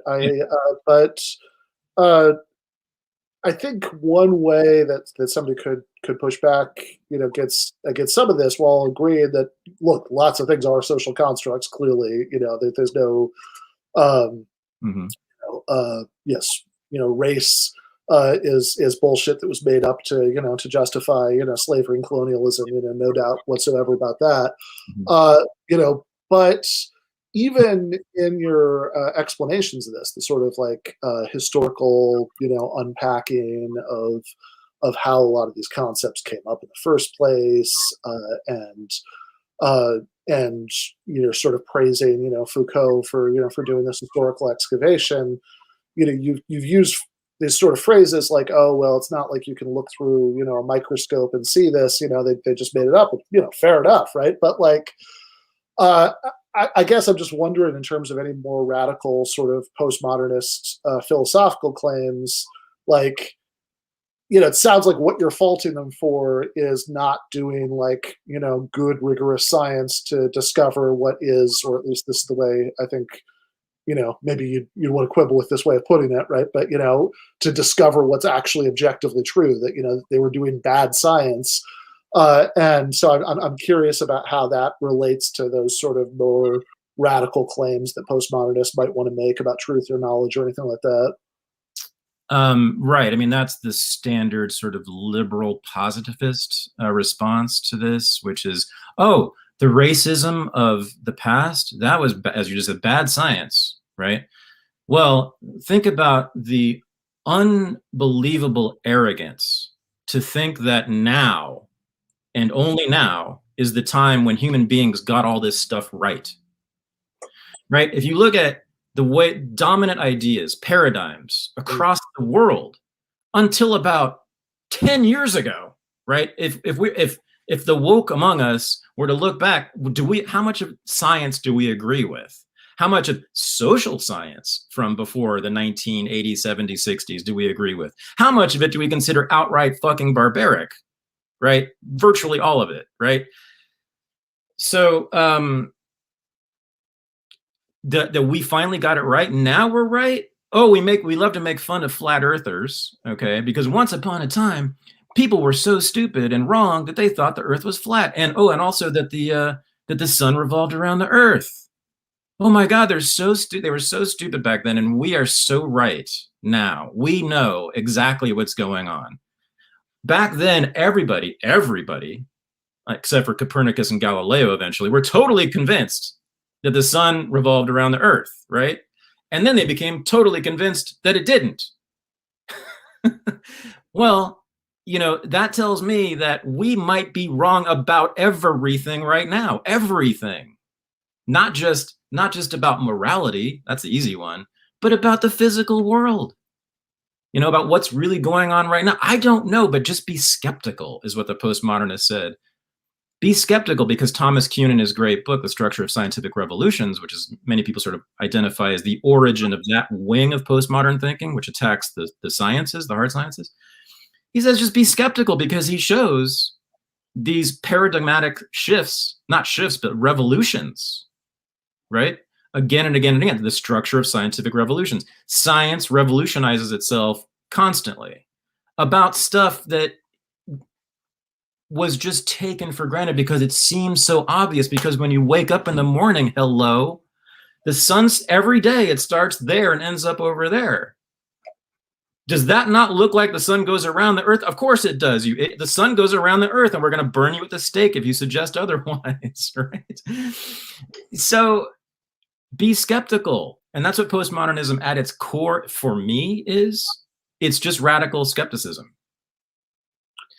Yeah, so I mean, I think that part of what I think you just said sounds like, so it's sometimes called the pessimistic meta-induction in the philosophy of science, which just says look, science uses inductive reasoning. You look at what's happened in the past, and you try to extrapolate forward. This is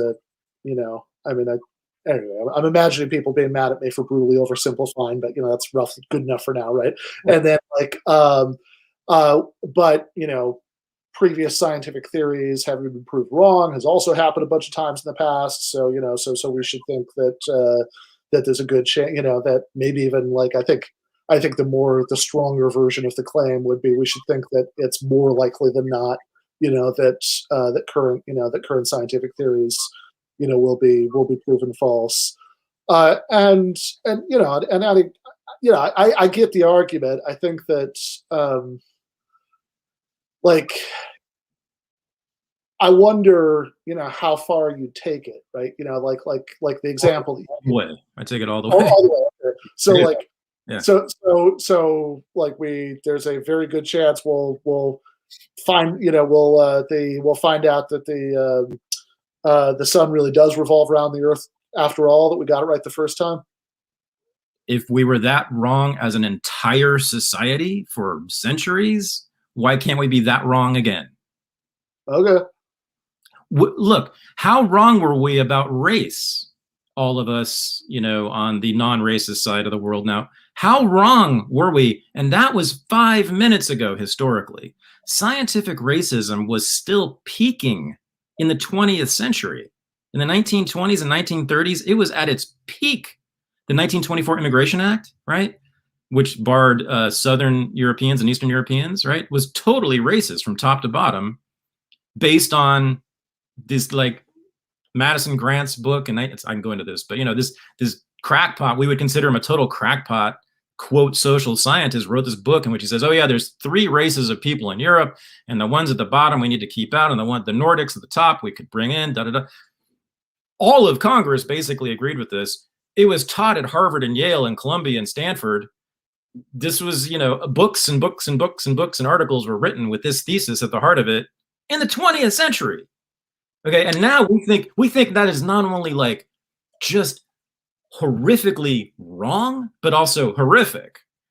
But yeah, certainly horrifically wrong. So why can't we be wrong about, if we were that wrong that recently?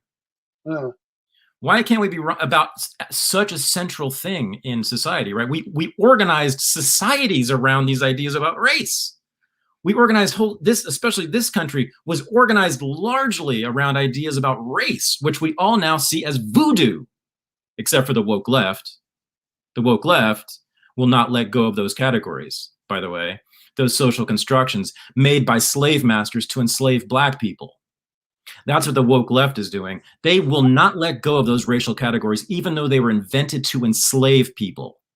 So you said we now see that that's voodoo, and it seems like when you were describing earlier, like what it is that, the sort of scene that it's bullshit. It's I think maybe we could make a distinction between saying that there is, you said, okay, it's not like somebody looked through a microscope, right? That okay, there are times where you could actually, in that example, look through a microscope. You can use rigorous scientific methods, try to figure out all the data that you have, but you just get it wrong because you're missing something, because there's new evidence that comes up later that complicates the picture, and that's and that certainly happens. But in cases like race science, it's that's not what happened, right? I mean, this is what you're saying, that what you're saying on your behalf and what you're saying on Foucault's behalf,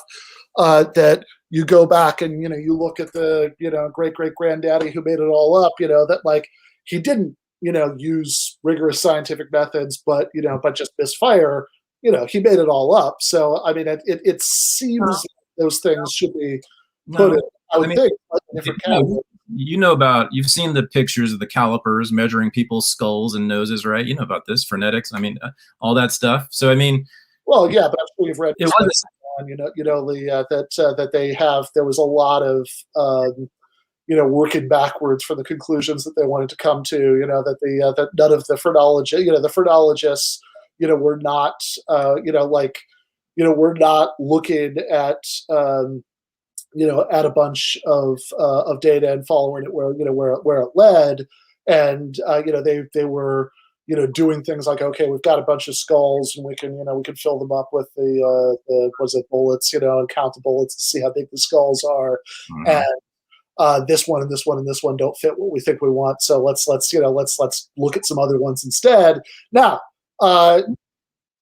what I would push is you could say, okay, like human beings are generally prone to motivated reasoning, that maybe this phrenology example that I'm describing is an extreme case, right? But we're all susceptible to cognitive biases, and none of us are ever doing a perfect job of rigorously extrapolating from the data without worrying about what we hope it leads to.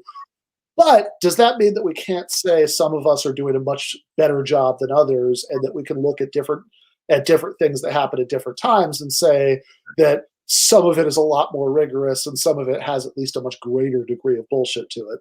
Sure, according to the paradigm we're operating under now and all of its rules, right? The rules, what science now means, right? And the rules of it. Sure, we can look back at the past and say those guys are doing it wrong. We're not doing it as well as we're doing it. But that's according to our own standards. And who invented that? God? No, us.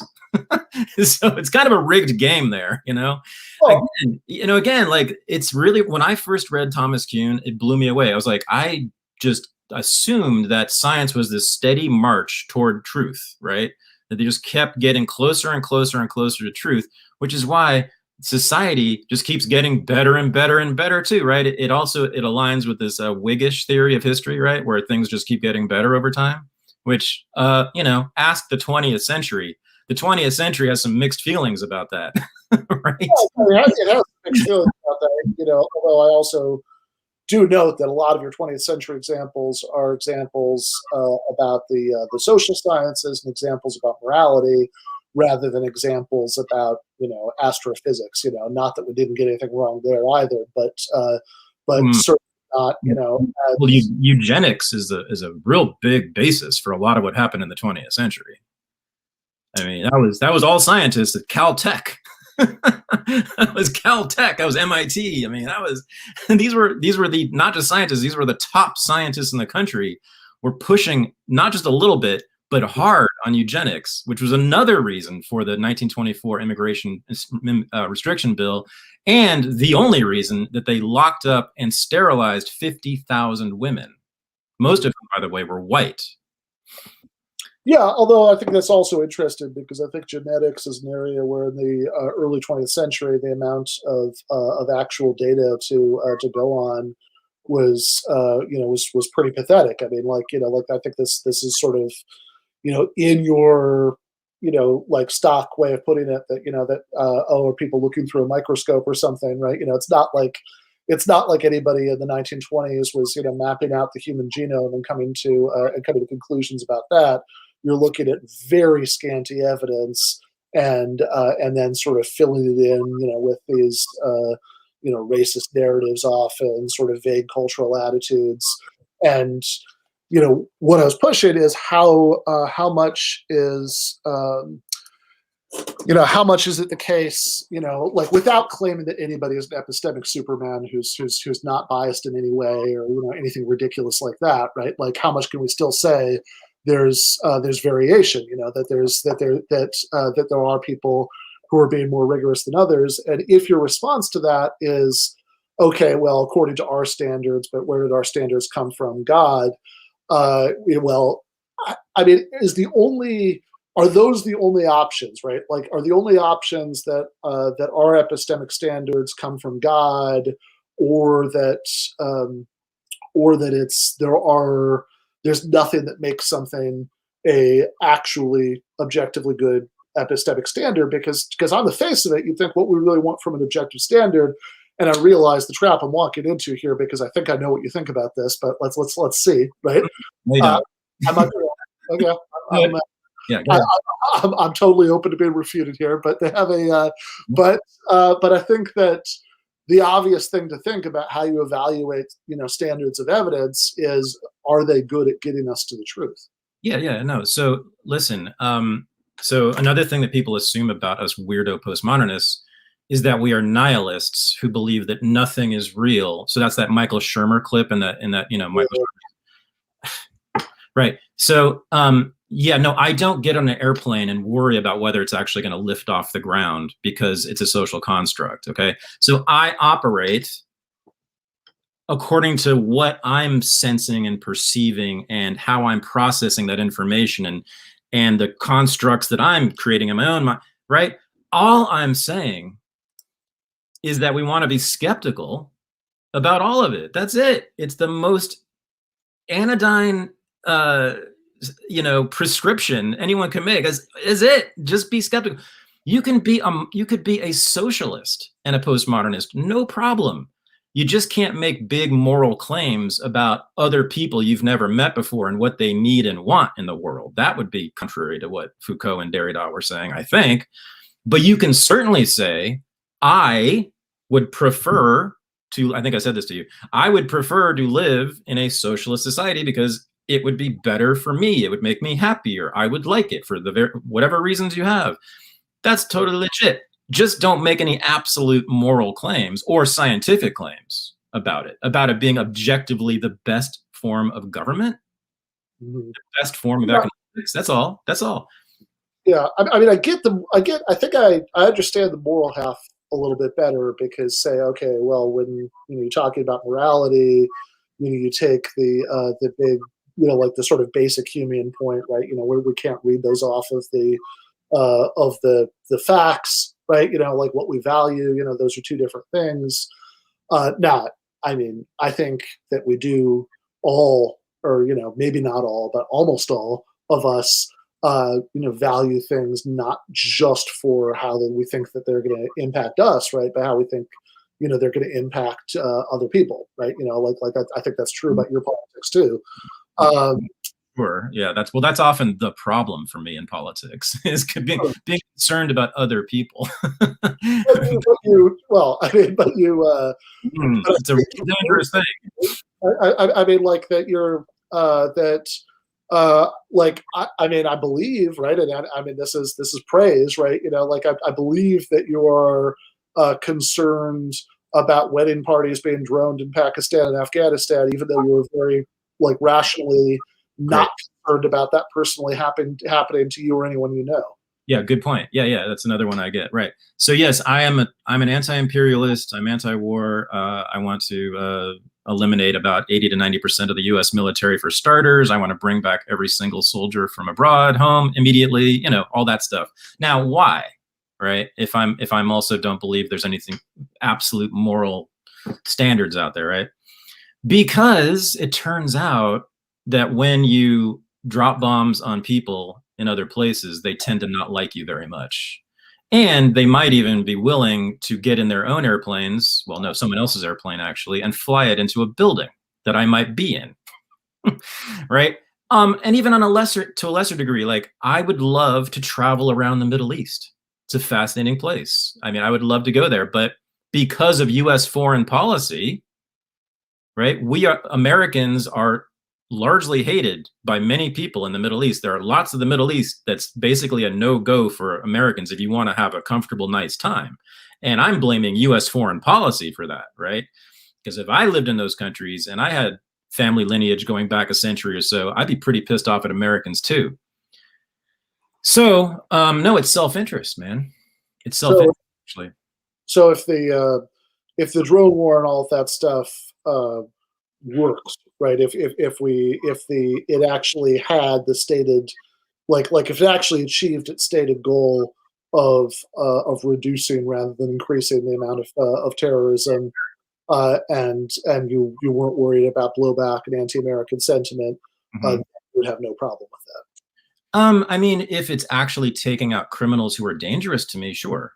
Okay, but how about if it takes out, like if it's taking out innocent people, and but it's not going to adversely affect you in any way. You know, that they have a like maybe in the real world these things can't be disentangled. That that there's just too it's too implausible that it wouldn't have blowback, and I'd probably agree with that, right? But like.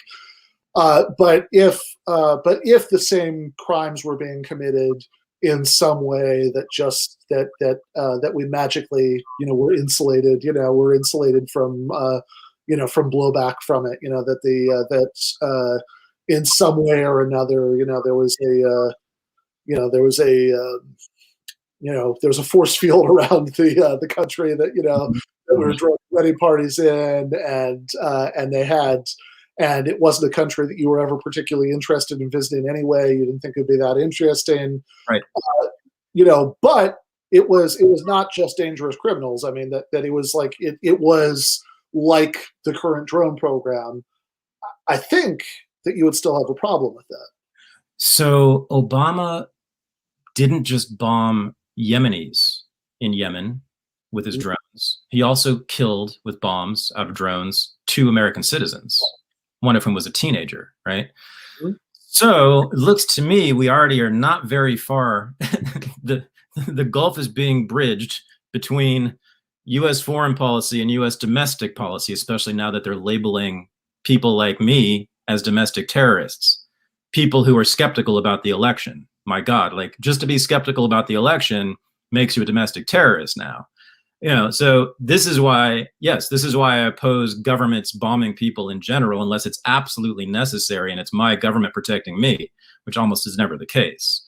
But I don't want governments having the ability or the right to do that, to drop bombs on me, on us, on people. So if I let it happen in Yemen, well, it could very easily happen here. So I'm anti-government, not for a moral reason. I just think government is a terrible institution, and it is objectively the greatest mass murderer in world history, and that's what Howard Zinn said. Great socialist. Howard Zinn said that about government, and he was, of course, he's obviously right. I mean, there's no question that government has killed more than anybody. Yeah, anything. Yeah, I think Zinn would have some follow-up comments on whose behalf that killing was done and how that relates to economic systems. But I do want to step. There's a lot. Obviously, there's a lot of interesting strands here. I'm gonna, I think, heroically resist following up on the skepticism about the election part, because I don't want to get too off track here. Okay. But I am. I mean, we can talk about it sometime. But I suspect that would be actually. All right, damn it! I'm going to succumb to temptation. How skeptical? Do you think is it actually your position that there's a significant possibility that Trump actually won the election?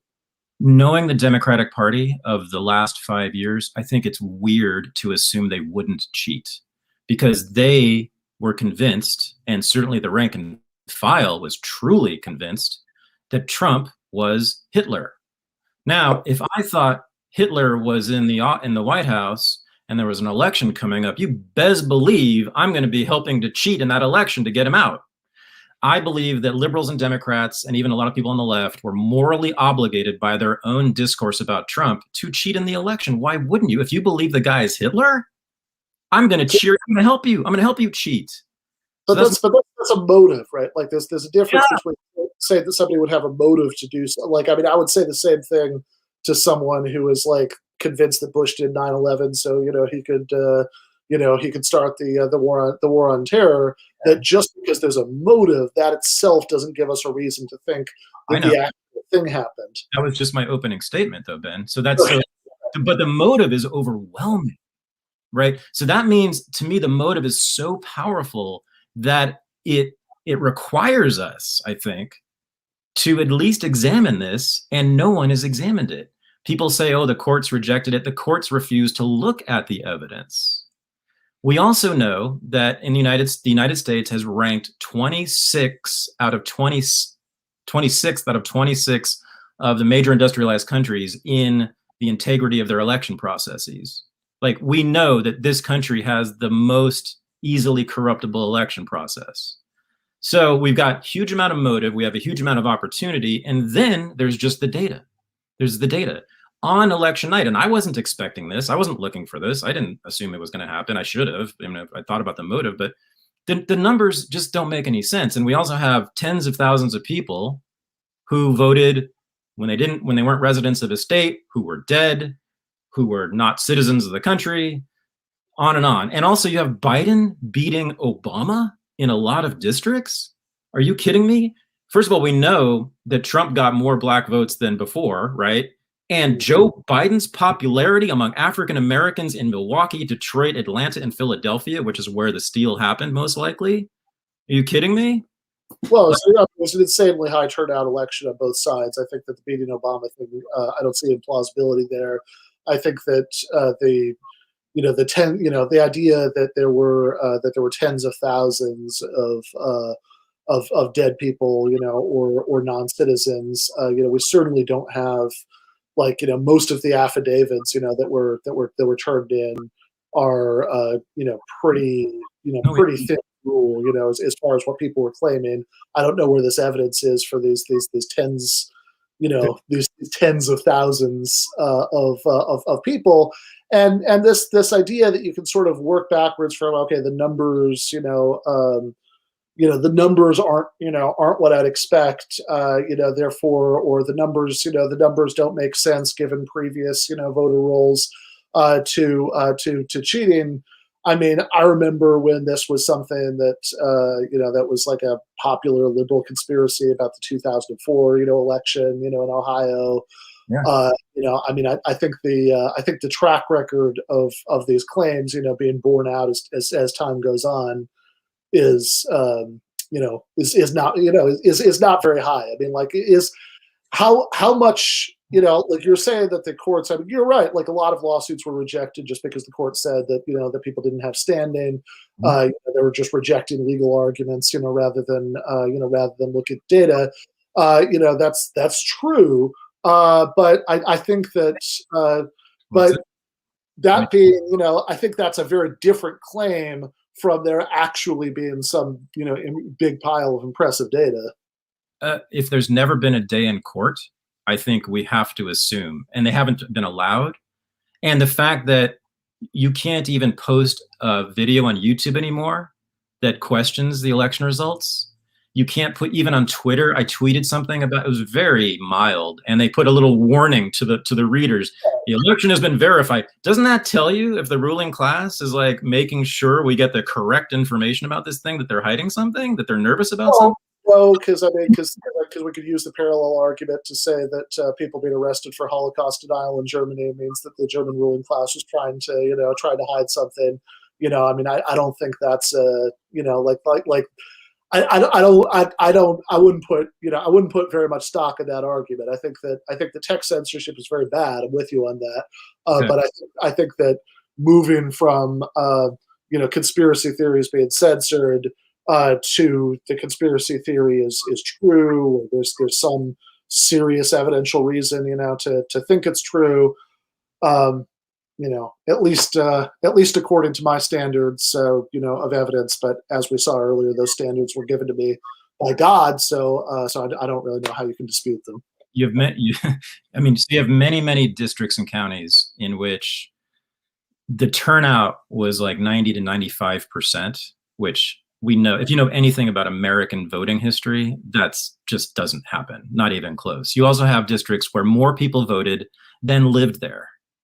Look it up. It's at least fishy. I'm not sure, right? I'm not saying I am 100%. I think it was an extraordinarily high turnout election. I mean, just the raw numbers of people in the country as a whole who voted is way higher than would normally be the case. It's a very unusual election happening under very unusual circumstances. It sure did, because they passed all these laws in these states that made the election totally different, with these absentee ballots and all these drop boxes. This is unheard of, unprecedented. Also, these things are very easy to corrupt, right? Mail-in ballots and drop boxes on the street in Atlanta that you can just stuff a ballot into. I mean, come on. All I'm saying is let's give it a day in court. Let's give them a day in court. Let's give the Trumpers a day in court. I want to see. I'm just saying I think they presented enough, and I've seen the evidence myself, enough for it to actually be examined, and no one's examining it, and that's what infuriates me. I just want it to be thoroughly vetted.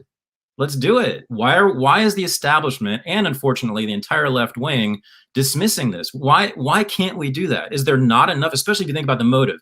And I think you're good on Russiagate, right? I mean, anybody who's like on the left who saw what the Democratic Party. I actually see a lot of similarity between the two cases. The two stolen election narratives. Well, okay, but also what they did to Bernie Sanders, right? I mean, these people are incredibly ruthless. The Democratic Party, have they not proven themselves over the last 5 years to be incredibly ruthless? My problem with this is that if we're going from some set of political actors are incredibly ruthless to any particular conspiracy theory that anybody has about anything that they do is true, or at least that we should give like a decent amount of credence to be true, I think you have to believe in an awful lot of conspiracy theories. I'm not even sure it was a coordinated conspiracy. I could easily see it being at the local level. I mean, if you look at where it happened, you have democratic machines have been running those cities for my entire lifetime. We're talking about Milwaukee, Detroit, Philadelphia, and Atlanta. Okay, those are total lockdown democratic machines. Again, if you don't at least like have some skepticism about those people and what they would do, because they could control the election totally within their precincts. I just look at it, please. I just want someone to do a full examination and not just dismiss it as crazy conspiracy theories. Also, by the way, the Democrats, we all agree, did steal the 1960 election, right? We know this. Totally normie historians all agree that was stolen for Kennedy. The Mayor Daley in Chicago pulled some tricks, and in West Virginia pulled some tricks and got Jack elected. So there was a judge in Philadelphia just last year who was convicted of stuffing hundreds and hundreds, literally by hand, hundreds and hundreds of paper ballots into a box to fix an election. We know that in Philadelphia, they have a long, honored history of cheating in elections. And that's one of the epicenters of this stuff. So it's happened. There's precedent. And my gosh, the motivation and the opportunity, off the charts. If these people could do Russiagate, and I think you have basically the same opinion of Russiagate that I do, right? I mean, that is the worst hoax ever committed possibly in American political history. Certainly one of them, and incredibly dangerous too, incredibly dangerous. They were willing to risk war with a superpower to get Trump out of office. I mean, these people are willing clearly to do anything. They just demonstrate. And by the way, who are they? Who's the Democratic Party now? It's a bunch of fucking prosecutors. You want to talk about cold-blooded killers? Right? Kamala Harris and Joe Biden may as well be a prosecutor because that's all he's ever done as a senator is lock people up and go to war with them. But, Amy Klobuchar, that's the prosecutors are the hot, sexy new Democrats, right? Those people, we know this. What are prosecutors? Prosecutors are sadists. They're put on this earth to hurt people. That's why they take the job. Why else would you be a prosecutor? You're going to spend all day long locking up, especially you're going to spend all day long locking up poor people. That's what you do as a prosecutor. Certainly not going to defend the honor of prosecutors, but I think that there are an awful lot of those prosecutors are worse in the Republican Party. So if we're going to work backwards from there to cheating, then I think that there's we have grounds to suspect to suspect cheating all around.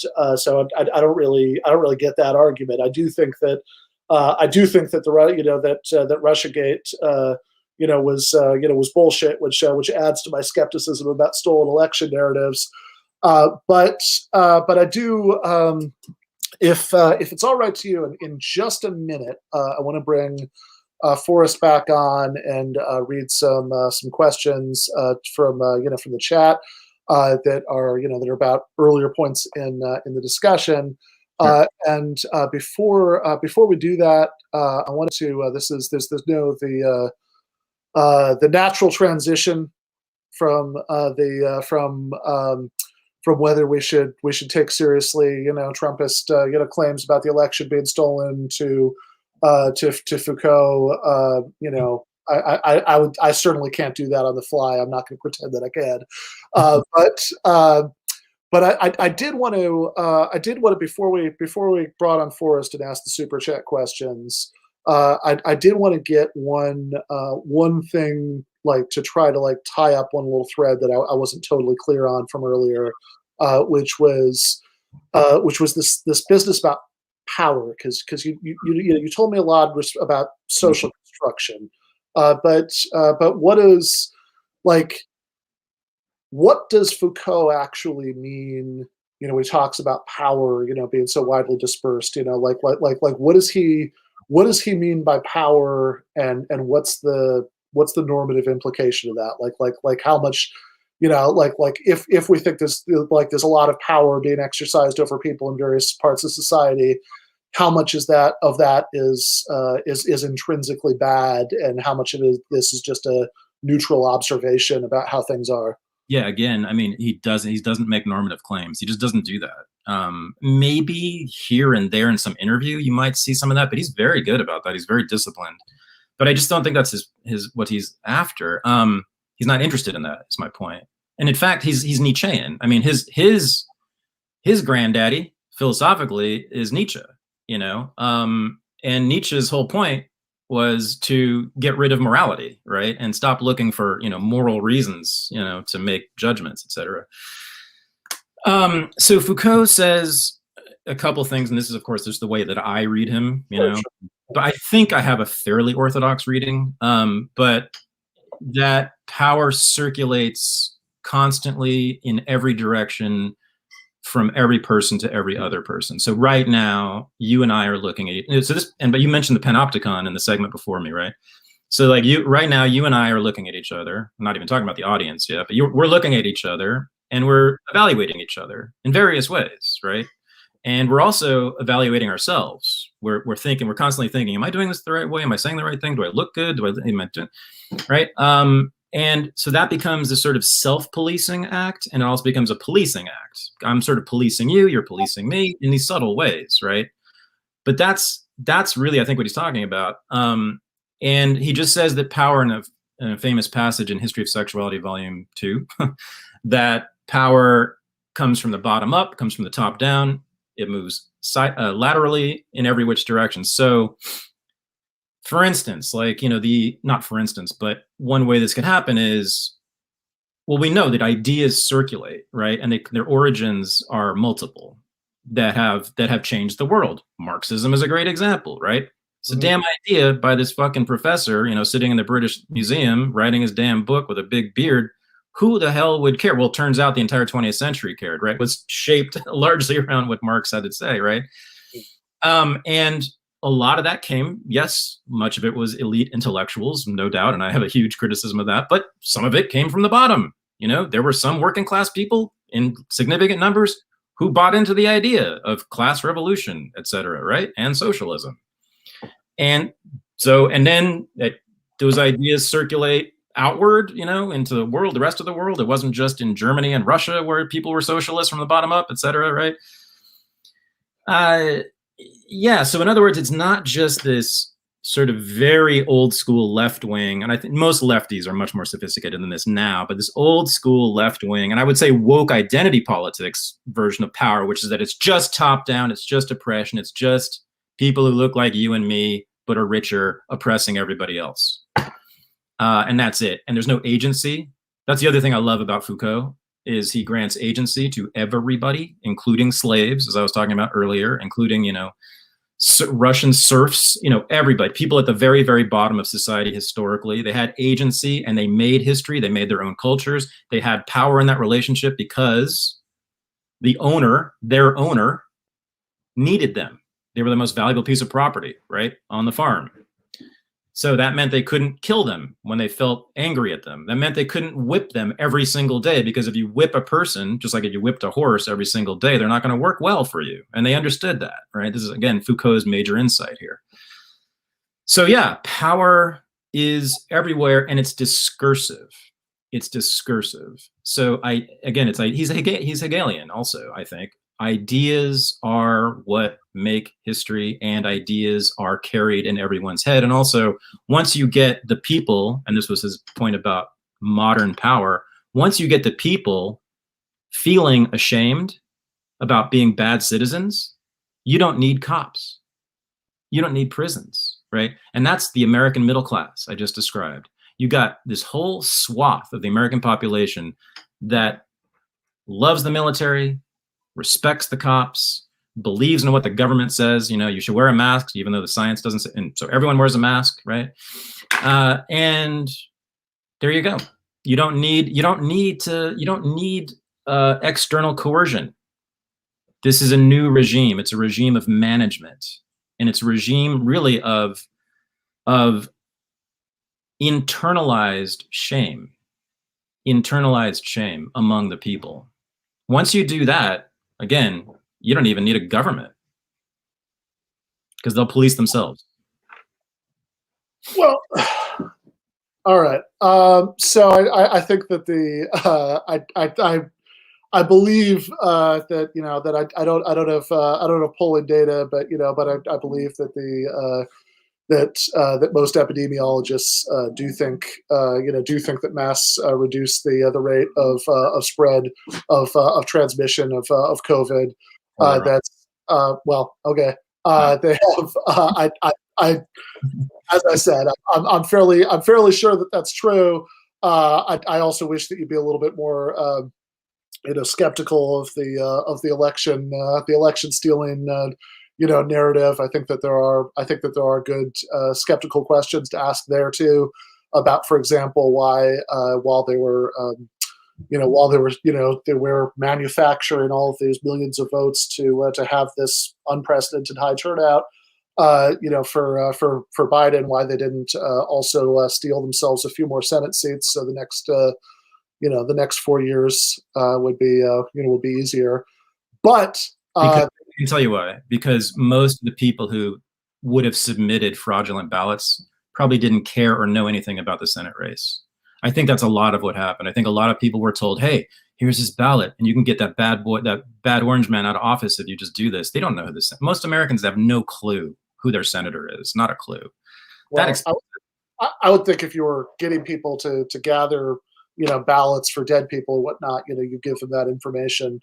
But I did find the Foucault stuff extremely interesting. And if you're okay with switching gears now, I think Forrest has some super chat questions from the audience about that. Sure. Yeah. So hold on.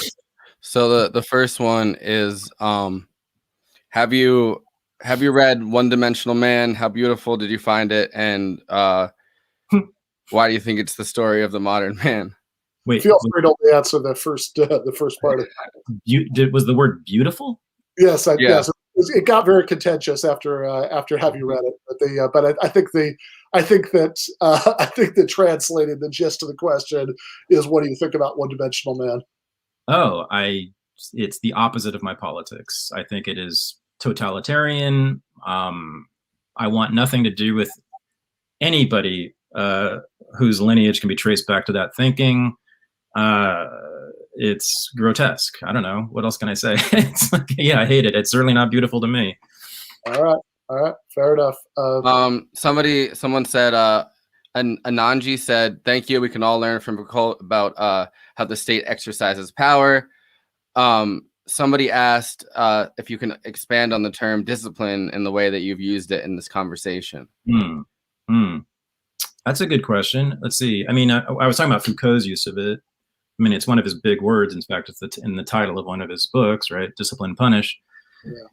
Always like to think that somewhere out there there's like a hard drinking graduate school dropout who gets into a lot of bar fights, and he has discipline.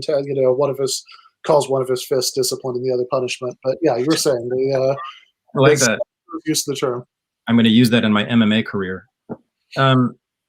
Well, okay, so I don't know if this is directly answering, because I don't, I'm not exactly sure what Foucault meant by it, right? I'm sort of speaking for him, and this is just my reading. But I mean, I think an interesting thing to talk about, which we haven't touched on, is that History of Sexuality, Volume 2, is his response to Freud and Freud's idea of repression, right? That civilization, and this is where, well, this gets very interesting to me, because to me, I'm actually sort of right in between the two. I like kind of both of them on this, but I tend to be actually more Freudian. Okay, that is interesting. And well, my book Renegade History is a Freudian analysis of American history. So Freud says civilization requires repression of the id, right? Our impulse is to fuck and fight in order to build itself. You can't. It's kind of what I was saying earlier, right? It is what I was saying earlier. To build a civilization, you've got to repress these urges to do things that are fun, right? And chaotic. Right? I just think seems like a very solid argument. And you see civilizations of all kinds, by the way, socialist, capitalist, democratic, monarchical, they all do this. I mean, they're always attempting to repress the id. Yeah, varied extents at various times, but I could see that you can't have, if you have nonstop orgies, the food isn't going to get grown, and eventually everything will fall apart. If you're a leader, if you are governing, you want the people to be thinking about governing. You want to, or the state, or whatever it is. So Foucault takes this on. He's a critic of that idea, and he says there were attempts to repress, for sure, right? Many times, but it ended up not working, because for instance, when they invented homosexuality in 1868, in order basically to lock up homosexuals and to punish them in various ways, what happened right after that? It was the emergence of the first gay subcultures in all the cities in Europe. And I do.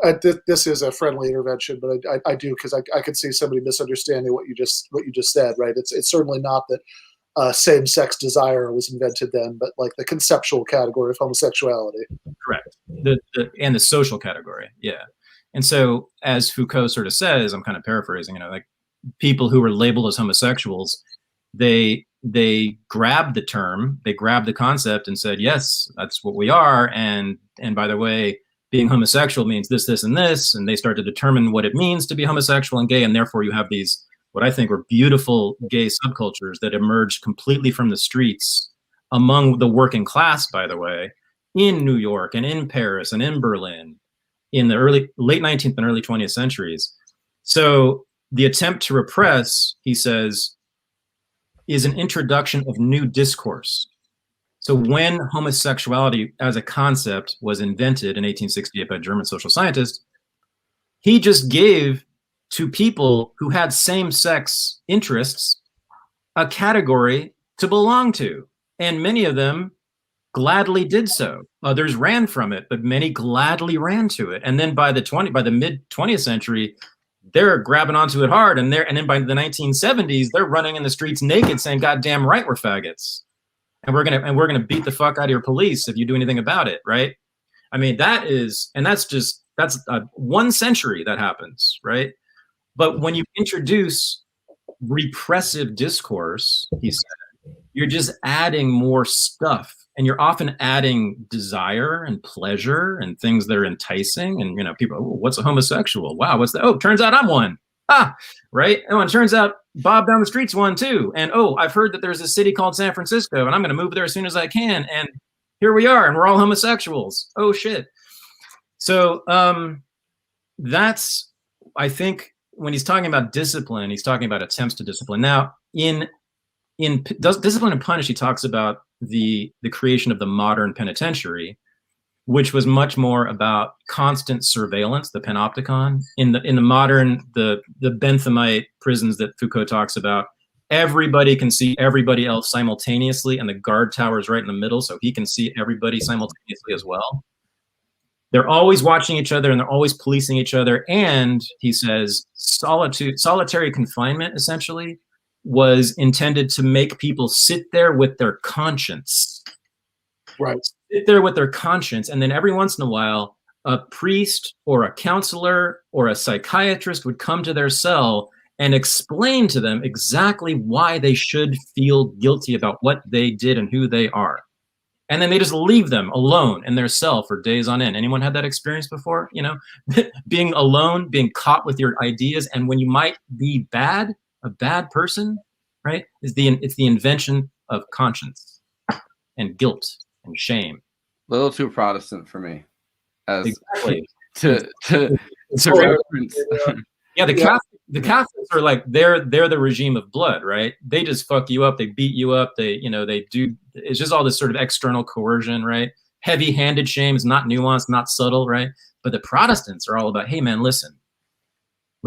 I'm not going to read the book for you. I want you to read the Bible yourself. This is the Protestant Reformation, right? You read the Bible yourself. Now what happens, right? You have this like just explosion of true believer Christians across the world. It was a brilliant move by the Reformationists.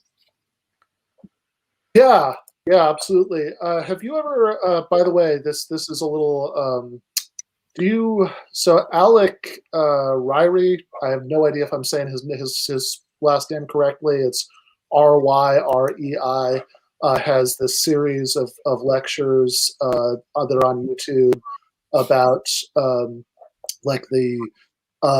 what medieval like church court records can tell us about early atheists and things like that. I just finished or almost finished watching them, and it is kind of fascinating on this subject of like the Reformation and telling and the sort of effect of telling people to read the Bible for themselves, and the way that's the idea is that this will get them sort of take off all the extraneous Catholic stuff, and they'll get this better, more pure version of faith. But it actually turned a lot of people into skeptics about religion, because for all sorts of interesting reasons you could probably imagine. But anyway, that's neither here nor there. But, it also made a lot of people much more pious than so. Right.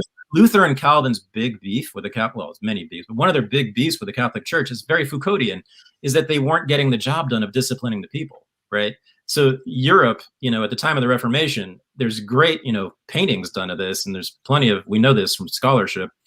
There was like fornication and prostitution and drunkenness all over the damn streets of all the cities, right? And so they said that's because the Catholic Church has all these people named priests and cardinals and bishops and popes between the people and God's word. So you got to get God closer to the people, which of course worked in a lot of ways and that's why Protestant churches suck. I mean, meaning they're so not fun, right? Because the discipline is so deeply entrenched because they actually read the book and they get even more invested in it. If the priest just says, you're bad, you're bad, you're bad, as Foucault says, that has limited effectiveness. Well, yeah, which is very actually, with the pluses and minuses reversed. The Adolf Reed line that Forrest was quoting earlier. I mean, this was kind of his point. He said, I think he said elsewhere in that interview that he, a few minutes before that maybe, he's always said you've got to raise your kids either Jewish or Catholic, because otherwise there's a danger that they'll turn out religious. Yep. So it's the Luther Calvin point, but with the values reversed. Totally. Forrest, okay, yes, we got one. Yeah, there's one last one, and then I have a question, just really fast. Sure. So this question is: does Thaddeus' skepticism extend to the scientific consensus / mathematics? I think we've covered some of this earlier, but you want to go over this? Covered this a lot, yeah. But yeah, it's yes, I'm skeptical that math is completely true. That's all. I mean, I use it every single day. I don't live as if it's untrue, which is what a lot of people like Jordan Peterson assume about us postmodernists. But I'm just saying, again, if we were that wrong about the damn sun and the earth, and again, where did math come from? I mean, I don't see it in the Bible anywhere. I don't see it on a blade of grass or in some cloud. It doesn't come from nature. It's a language. It's a language, and there's nothing wrong with that. Again, like my dad was a mathematician. So that is actually, oddly enough, that is something we sort of have in common. My mother is a retired math professor. Oh, really? Yeah. He got a master's. He ended up being a computer programmer, but yeah, I mean, he's from. Actually, now this is even more eerie because my dad has a master's degree in math, and he ended up becoming a computer programmer. My mom, well, actually, she didn't have a PhD in math, but she got a EDD, and she ended up being a math education professor. And both red diaper babies from the non-Stalinist left. That doesn't happen very often, Ben. Yeah, no, this is remarkable. So yeah, I mean, I think on the math point, actually, this is like, without going too deep down the rabbit hole, I mean, like there is something interesting here, because I think a lot of people from the sort of analytic philosophy-ish background that I'm from, people who you might think of as being like, kind of like positivist about science, and you wouldn't like that, but like are oddly enough in a weird way on some of the same page on some of the math issues, because this is something that came up.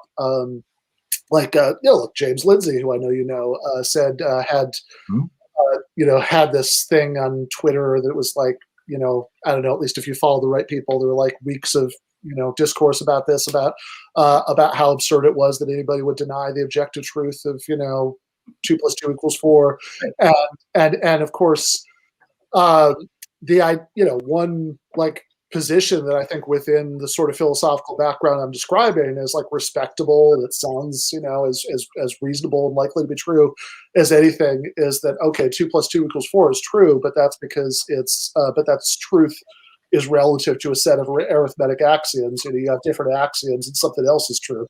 Yeah, well, it's true to the rules of mathematics. It's true according to those rules, of course. Yes. So 2 + 2 = 4, according to mathematics, modern mathematics, of course, right? You could actually have like an internally consistent, like weird set of axioms that like this, which the same way like Immanuel Kant thought that Euclidean geometry was a like built into the necessary framework for any kind of possible perception of space, but then of course since then people came up with all of these internally consistent axioms for non-Euclidean geometry, some of which turned out to be incredibly scientifically useful. So I think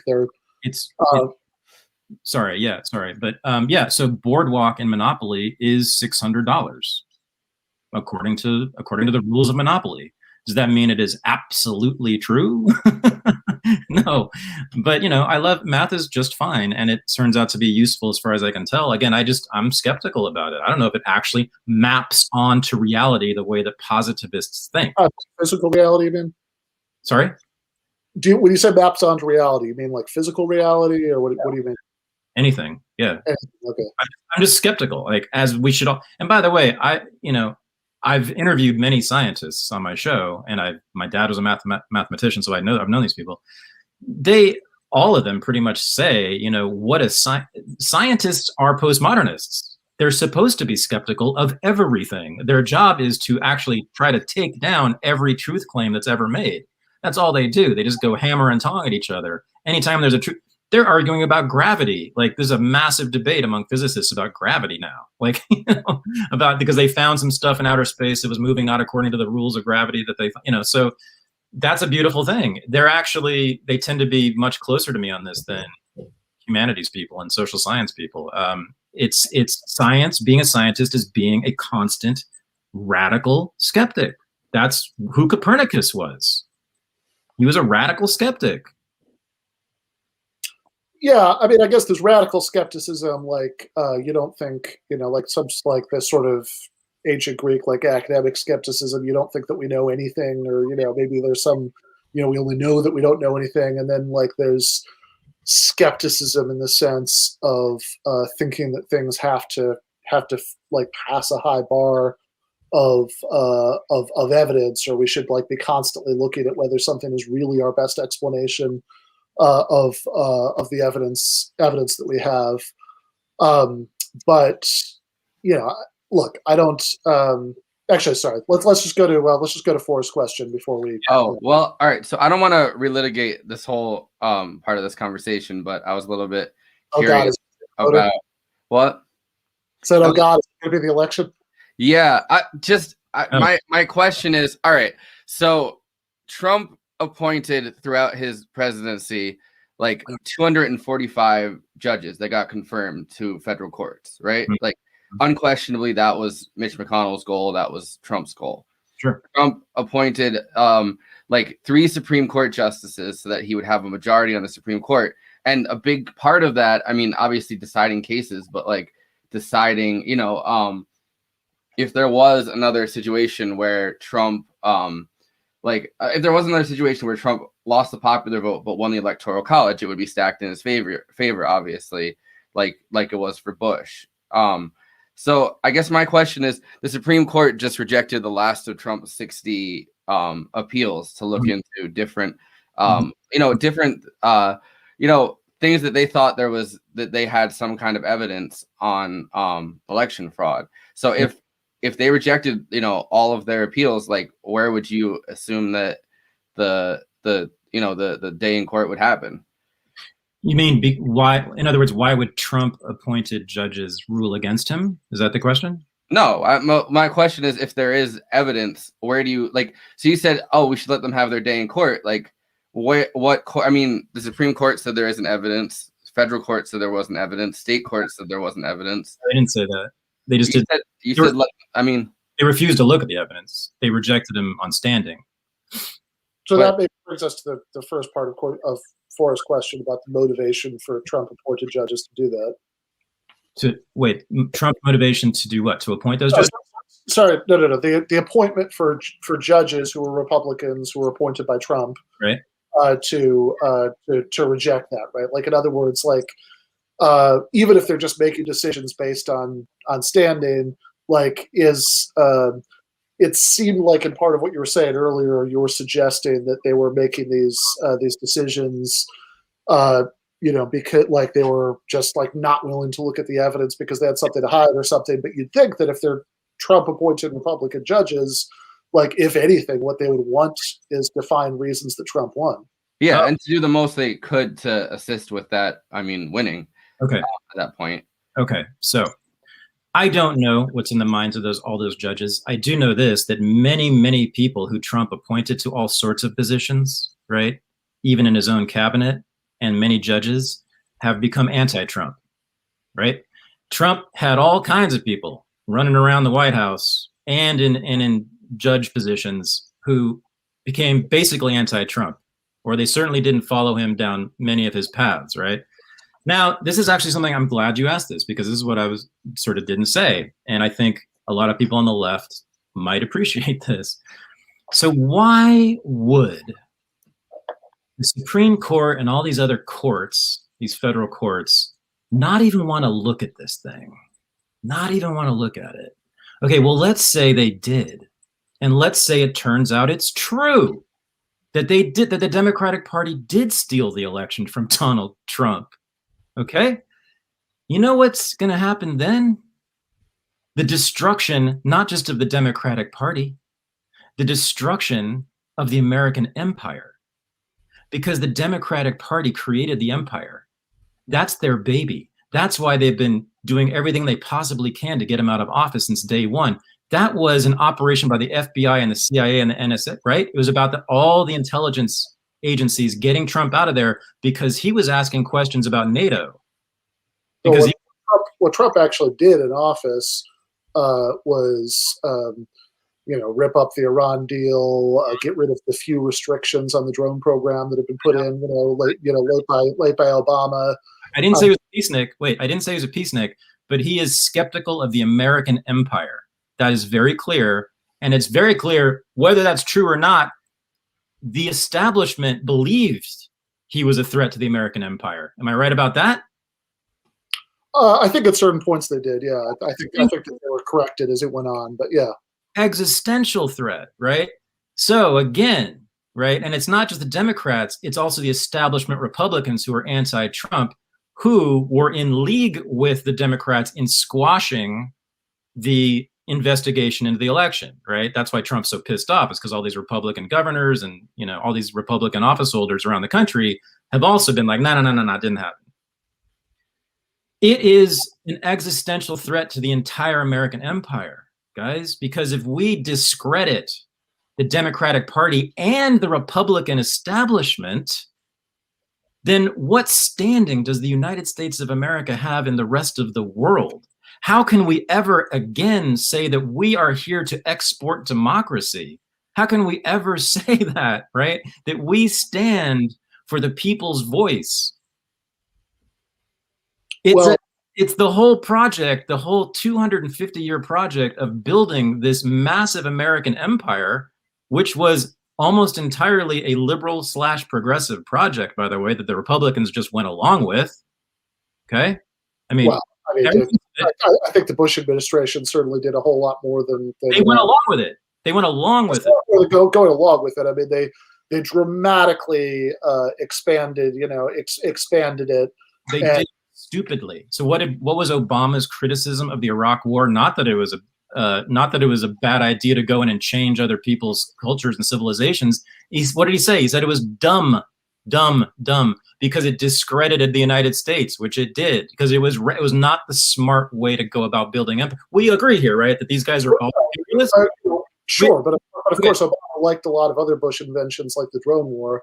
Like it's Bush, like in that case, look, there's certainly been times when Republican Democrats have expanded empire, talk about the Vietnam War or whatever, and the Republicans have gone along with it, but there have definitely been times that Republicans have expanded empire and Democrats have been the ones maybe passively going along with it or thinking certain parts of it were dumb, but liking other parts. This is a bipartisan project. I think that whether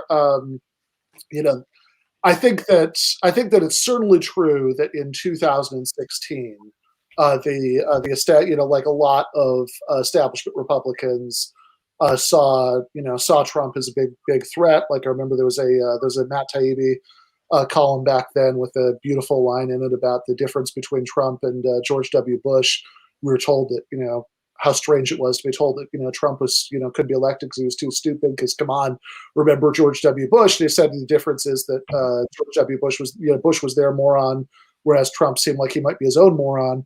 And I think that does accurately reflect a lot of establishment anxieties in 2016, and that set the stage for a lot of the animosity, with the so-called intelligence community later. But also, I think if you look at 2020, the Republican establishment thoroughly lined up behind Donald Trump in that election. So I'm very skeptical of this idea that there's some long series of Trump-appointed judges who were rejected standing, not on the grounds they didn't have standing. The Republican governors who are saying, no, your claim about the voting that happened in my state is bullshit, not because it was bullshit, but because they wanted Joe Biden to win so badly. If it were proved in court that the Democratic Party stole the 2020 election, I can't even imagine the cataclysm for the political class in this country.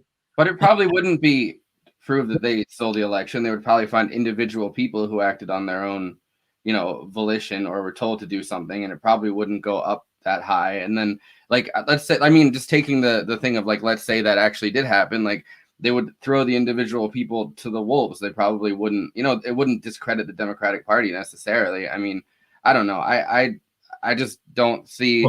I just don't see enough of a motivation on their side. Also, the Democrats could have done a lot more with impeachment. They kind of kept procedurally bringing the rules of the list of what they claim Trump actually did down further and further. There were a whole bunch, the whole list of things that they could have. Forrest, I love you, but it's a 10:15. Okay. I don't want to get off into a new rabbit hole on impeachment. But look, Thad, I really appreciate this. This is the list of things that we disagree about would not be a short one, but it's a very interesting conversation, as I knew it would be. We're very committed here to platforming interesting people, not just people I agree with. So no platforming, you're gonna get canceled. Oh, Oh yeah, any minute now. Don't worry. It's because of this interview that I'm going to get canceled. By the way. All right. Thank you guys. Appreciate it. All right. Thanks, Thad. All right. Peace. All right.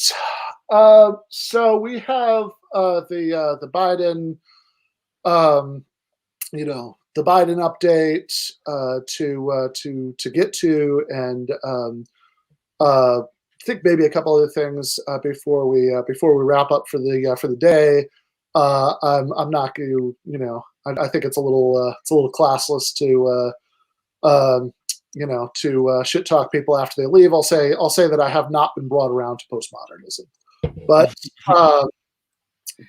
he didn't answer my question the way that I was trying to ask. Oh, the election question. Well, no, so I wasn't trying to ask about the evidence of it. I was just trying to ask if the Supreme Court, federal court, and state courts are not to be trusted with this, then what court? You know what I mean? Like, where would he see the court process playing out? Anyway, it's like, I think to be charitable about that, I think probably his position is that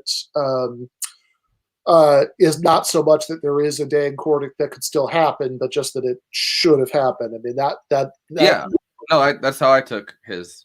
That's how I took his point. It's not like there was no evidence and then they were just like, we're going to throw this out. Like, that's not what happened. Well, anyway, I don't want to get down a rabbit hole with this. Look, obviously, I don't think, I don't, like, it's one of those things that's tricky in the moment too, because like, I certainly don't believe the claim that the evidence, hasn't been vetted, but also like I'm clearly I'm not Sam Cedar. I don't like live, sleep, breathe and eat, the fine grained details of the election stuff. I will say, based on everything that I've seen, I think that the data is pretty pathetic. But that's a judgment, right? Like I can't, I'm not really like prepared to make that case in great detail. I think there are a lot of people who are. I think there are a lot of people who've done that in writing and said, look, we've vetted the evidence. Here's why there's not much there. That you have 10,000 affidavits, but 9,000 of them are somebody complaining they saw a black guy look at them funny at the polling place.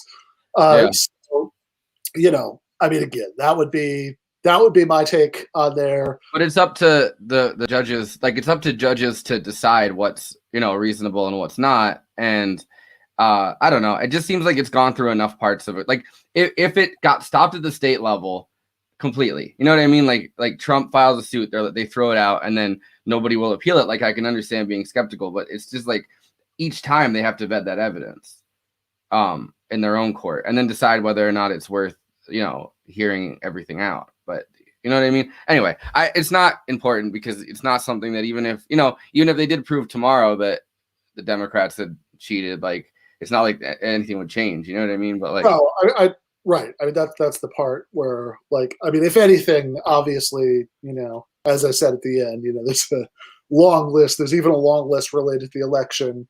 But I think that I'm not someone that really feels the need to like challenge people's conspiracy theories or skepticism theories, like necessarily always head on. I just always have questions about, like, you know what I mean? Like, I'm always looking for like how many holes I can kind of find in the boat of like.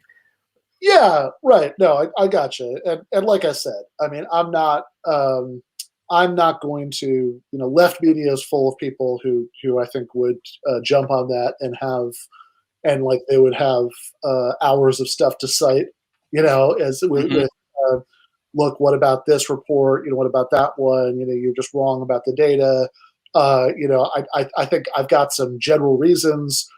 You put your finger on one with the Republican judges and governors. I've got a bunch of others that I expressed to Thad about, just sort of how to think about conspiracy theories in general, that just because some political actor is malicious or just because they would have something to gain, if that was enough to start believing the conspiracy theory, that would just like, we'd just be believing in conspiracy theories all day and all night. Yeah. But I challenge also the idea that the Democratic Party is competent enough to pull off election fraud. I just like look at I mean, I don't want to bring up impeachment as like a conversation, but just like look at how inept their impeachment. You know what I mean? Like Pelosi wouldn't even hear out like a long list of other complaints that people would have had because it would have challenged the status quo too much to like. Oh, the emoluments, right? Because so I just don't. So I don't.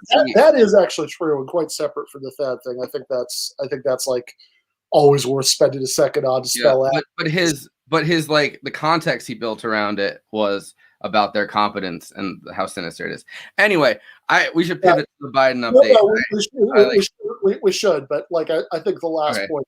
I think the last point is just right about the that like the emoluments clause, the Constitution. You're not allowed to enrich yourself, from being in office. That you can't. No, he very clearly did on like day one. You know what I mean? Like just Saudi, unambiguously, like people stay in Trump hotels for everything. Yeah, no, Saudi diplomats were like caught on tape telling other like diplomats, hey, like if you want to get in this good side, take out a whole floor of like Trump hotel suites. No, exactly. So like I think the emoluments clause thing would have been the easiest possible thing to prove. It wouldn't have left any of the sort of like Republican defenses in the two impeachment trials that actually happened. Like it would have left like nothing standing from either one. Yeah. But so of course, why did they do it? Well, they didn't do it because if you're going to open that door, right, to like, who here is enriching themselves in office? That's not a discussion. Look at Pelosi and Tesla. Pelosi and her husband have bought massive amounts of stocks in Tesla. If she's the one that's like the congressperson for Silicon, like one of the congress people for like the Silicon Valley area, you know what I mean? Like that tech area, like that's, you know what I mean? Like that would, like that instantaneously would open her to a challenge from Republicans on that. Exactly. Anyway, so I just, it's all about, I mean, it's building the case on it kind of, and then kind of for me, my interest in stuff isn't necessarily a debate because like, I'm not necessarily like the most evidence-based person. Like you said, like, you know what I mean? Like, I'm not necessarily like putting on like lists of things together of like facts and exact statistics and everything like that. But I am always curious. I mean, I know so many fucking people that buy into different conspiracy theories, and I'm always interested in just hearing out kind of, and then trying to poke holes in it when people say things that which is the only way you could possibly like. I mean, and don't get me wrong. I think a lot of the people you're talking about, like in your life or whatever, there's probably not a lot you can do to bring them around. But but I think to the extent that you can, it's by poking those holes. It's certainly not by like, I mean, one, I think. Okay, one last comment about the conversation we just finished having. That like I think that you got a little sense in that conversation of how I think a lot of the tech censorship and stuff backfires. Because like that just gives people the impression, oh, there's some like, like there's some incredibly hot truth here that 100%. With the COVID stuff too, like, you know what I mean? Like taking down certain posts about, COVID that are misinformation, all of a sudden it's like, oh, what are they hiding? It's like, I don't know. Exactly. For me, it's like proving it the other way. Like you have to prove that there's something there's hiding. Like just being skeptical isn't enough for me. Like, you know what I mean? Like you have to provide something that they would be like, I don't know. Yeah. And actually also somebody in the chat asked about, I think they asked this a couple times about Zizek and how like Zizek's version of ideology critique, might actually be like similar to postmodernism. So maybe I'd have some of the same problems with it. And I think I know what the person who's saying this like is getting at. I'm not sure. Like, I think it is actually kind of different. That certainly I don't think it comes with the same sort of skepticism, about truth or knowledge. I think that I think that Zizek certainly is willing to assert some, to like assert some like big things, right? I mean, like actually, this is probably the biggest difference, right? That Jean-Francois Lyotard, who we didn't get to, right? I mean, we talked for almost 2 hours. We didn't even get to Derrida, but they have a Lyotard. I wanted to pull up that video of Jordan Peterson explaining Derrida to Joe Rogan. I just thought that would have been a really funny thing to pull up. Yeah. No. Well, if we have him back on, we'll do that because that would be funny. There's this guy Derrida. Yeah, exactly. But like, Leotard said that postmodernism is all about like skepticism of or allergy to meta narratives. Sort of like sort of like big grand claims about like history and causation and stuff like that. But of course, look, Zizek clearly doesn't have that. I mean, he's willing to. Marxism is the biggest, like historical meta narrative ever, and he's willing to co-sign that. So none of which is to say that I think there might not be like real disagreements there. And if, I hope when Zizek comes back on, he was on at the end of last year, but when he comes back on the show, maybe we could get into some of that. Although I will say that, interviewing Zizek is not like, I think you just sort of have to be kind of zen about that and let go of the illusion of control that, you're going to be able to guide the conversation too much. That's why I liked your idea of doing like a Zizek, like film stream and kind of talking about like. I would love to have Zizek on for one of the movie live streams. That would be the most amazing thing ever. But De Niro says, most importantly, and that this is crucial. Exactly. So let's before we do the Biden update, you want to play the preview for the Patreon episode for Thursday? Yeah. Hold on one second. I kind of cut in. I cut in some of the some ContraPoints footage into it too, and interested to see what everybody thought of doing it that way. Yeah, cool. So yeah, this is to set this up. So Liza Featherstone, who's been a guest on the show, actually she was on the very first episode of the show before, and she's been on a couple of live streams. She's a columnist for Jacobin. But what we're talking about is a big article, like an article that she just wrote for The Nation, which is like a big in-depth profile on Natalie Wynn, ContraPoints. So we're just going to play, I think, about 5 minutes of it now. Originally, I got interested in her for the same reasons that a lot of us get interested in her, because she was really the only person making really prominent and dramatic arguments against people like Jordan Peterson. I mean, sometimes boys just need a daddy, and sometimes girls do too. But there's a big problem here. And the problem is that all of this life coaching is basically just a Trojan horse for a reactionary political agenda. And so I was really fascinated by that, and encountering a lot of people who followed her, which was reassuring, because we know a lot of people also follow Jordan Peterson and kinds of numbskulls. And so I got really curious about her and watched more and more of her videos, and just found her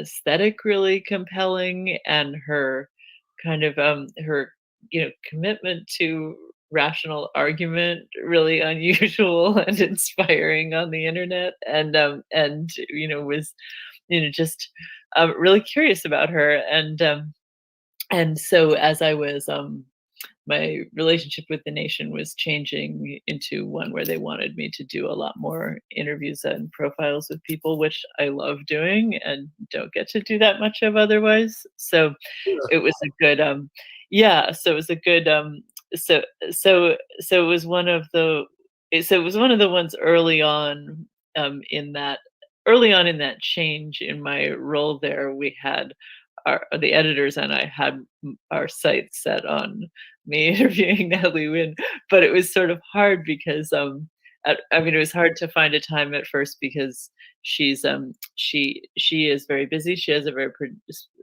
specific production schedule, and then periodically she would go she would fall out of communication because some crisis, like being canceled or something. Right.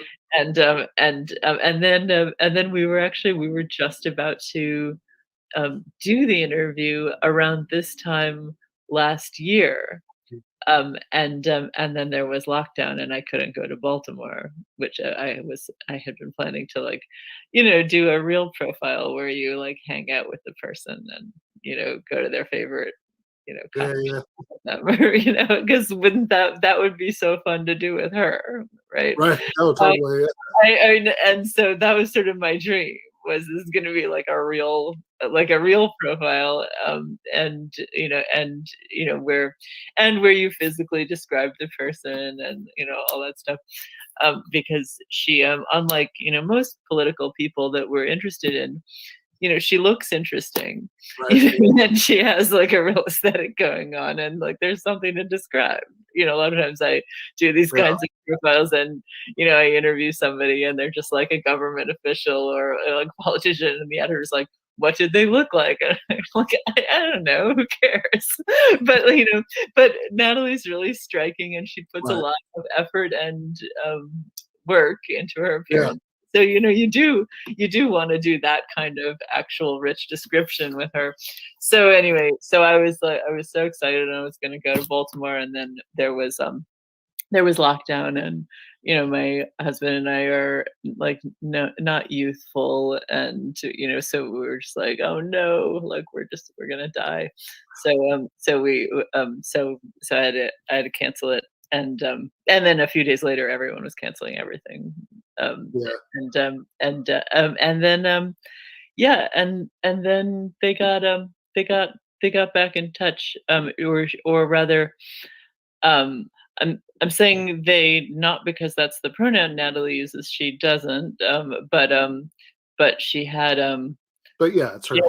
Had some assistant or people like who email for her, so then we finally did get to do the profile over Zoom this fall, and because she is so interesting, it still went pretty well, even though we couldn't do it.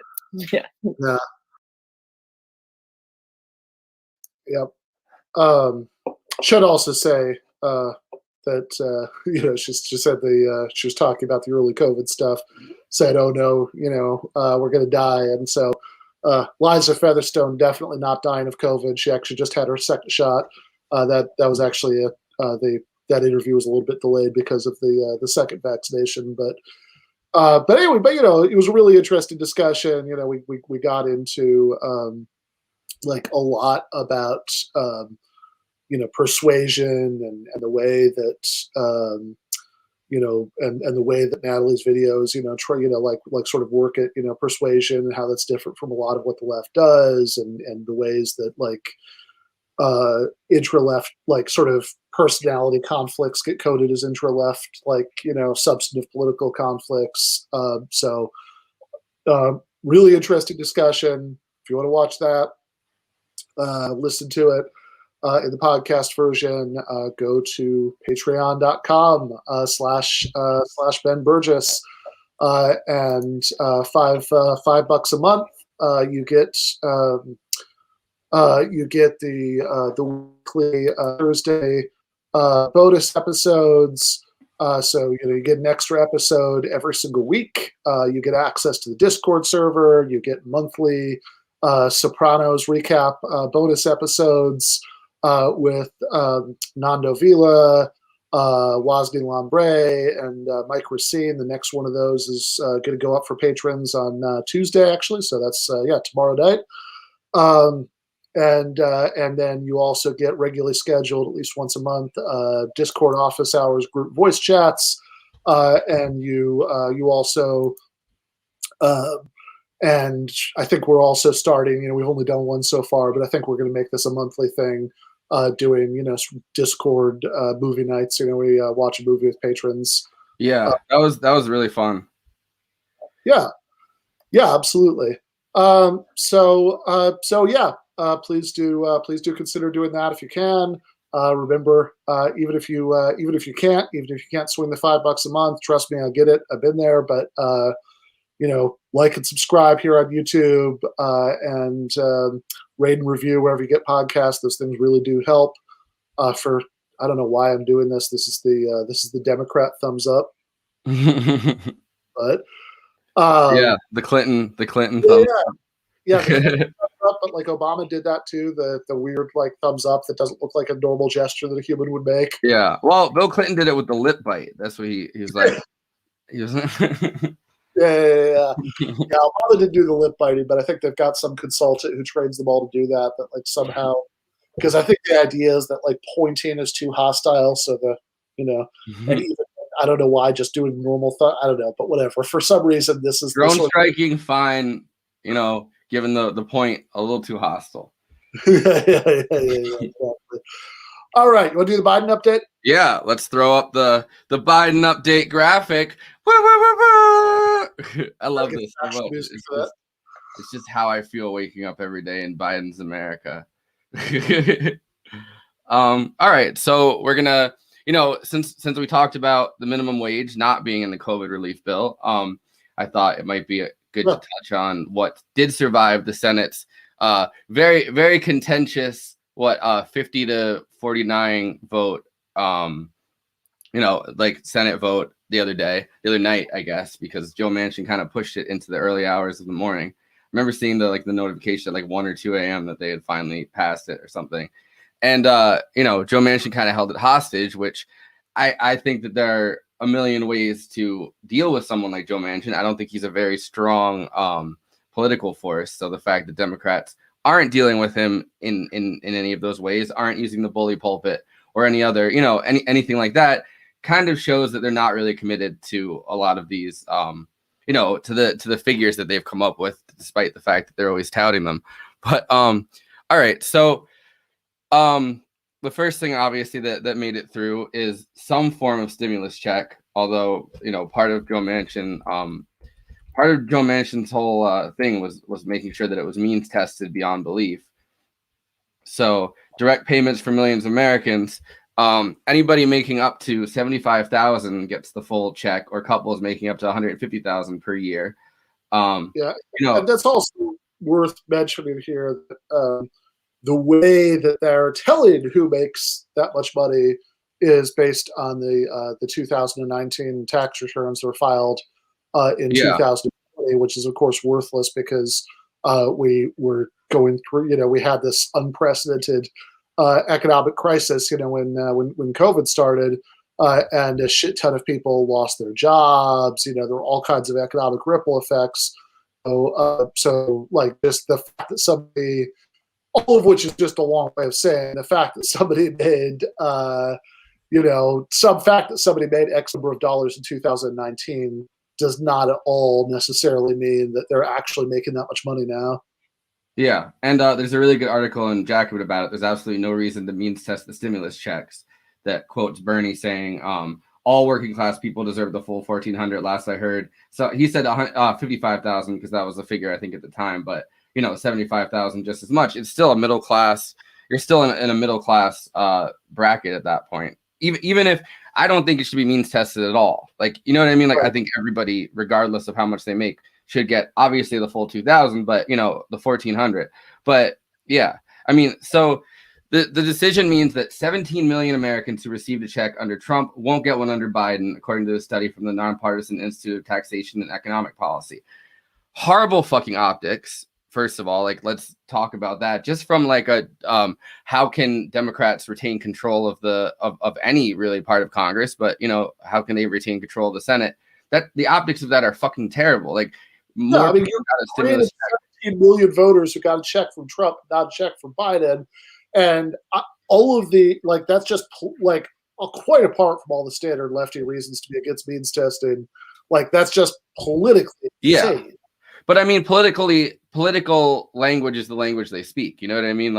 The Democratic Party. So another thing I kind of wanted to point out was the fact that the $75,000 figure, Biden claims that over 85% of American households will get the full amount, which means that over 85% of American households make $75,000 or less, or if they're a couple, $150,000 or less. That is not. That's also not something that's how in a in the richest country in the history of the world. So I thought that was an interesting.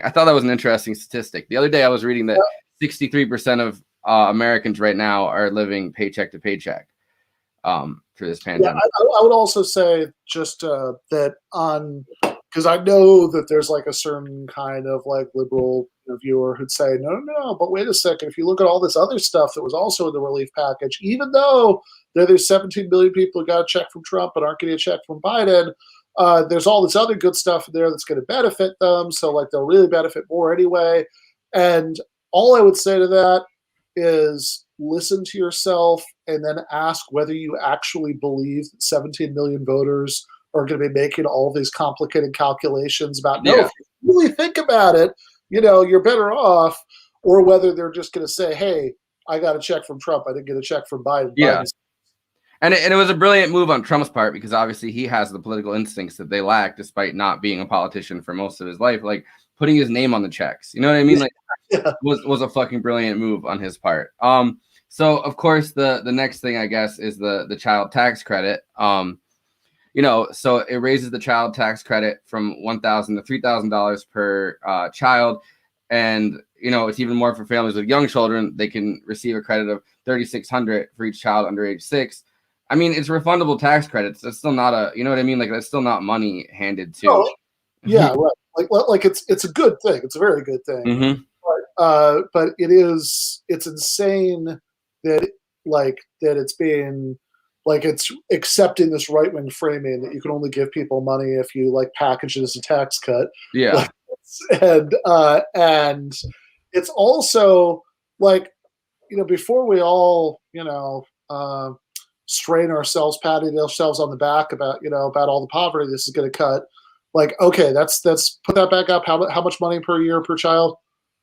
Yeah. So it ends up being, if your child is, over 6, it's 3,000, and it's that's $3,600 if you have children under 6.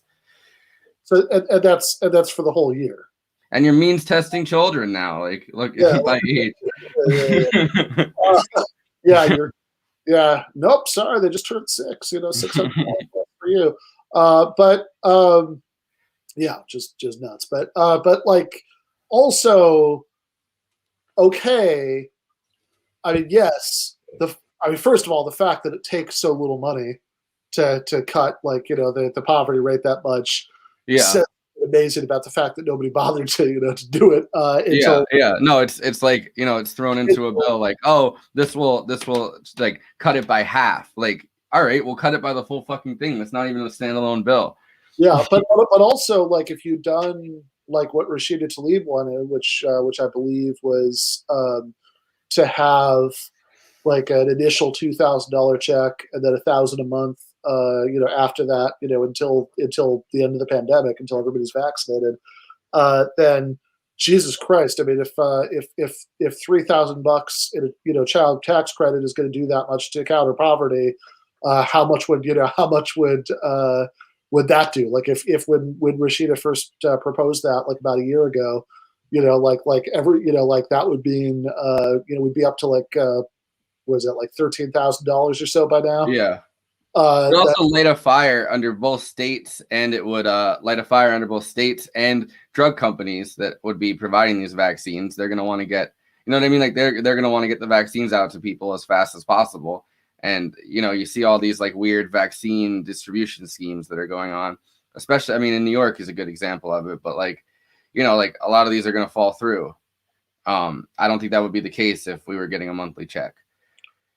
Yeah. Yep.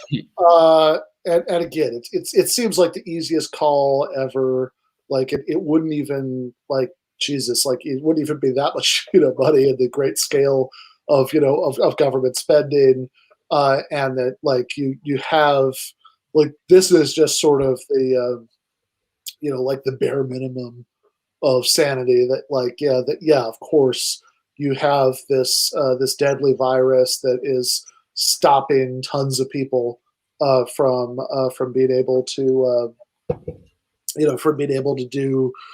go to work safely, and engage in normal activities, whether it be, all this stuff, like, yeah, of course, like, give everybody a check and keep giving them a check, at least, until it's over. But of course, I mean, the reason, they didn't want to do that, was that,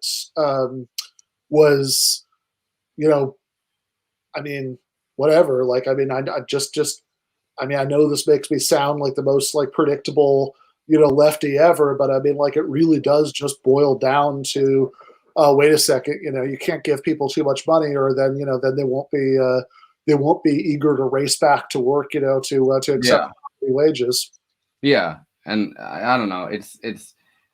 That's why it really fucking pisses me off when Democrats turn around and go, "Oh, like we are listening to the science. We're the party of science. We believe in science." The science, like the scientifically smart thing to do would be to give people a monthly check, let people stay home.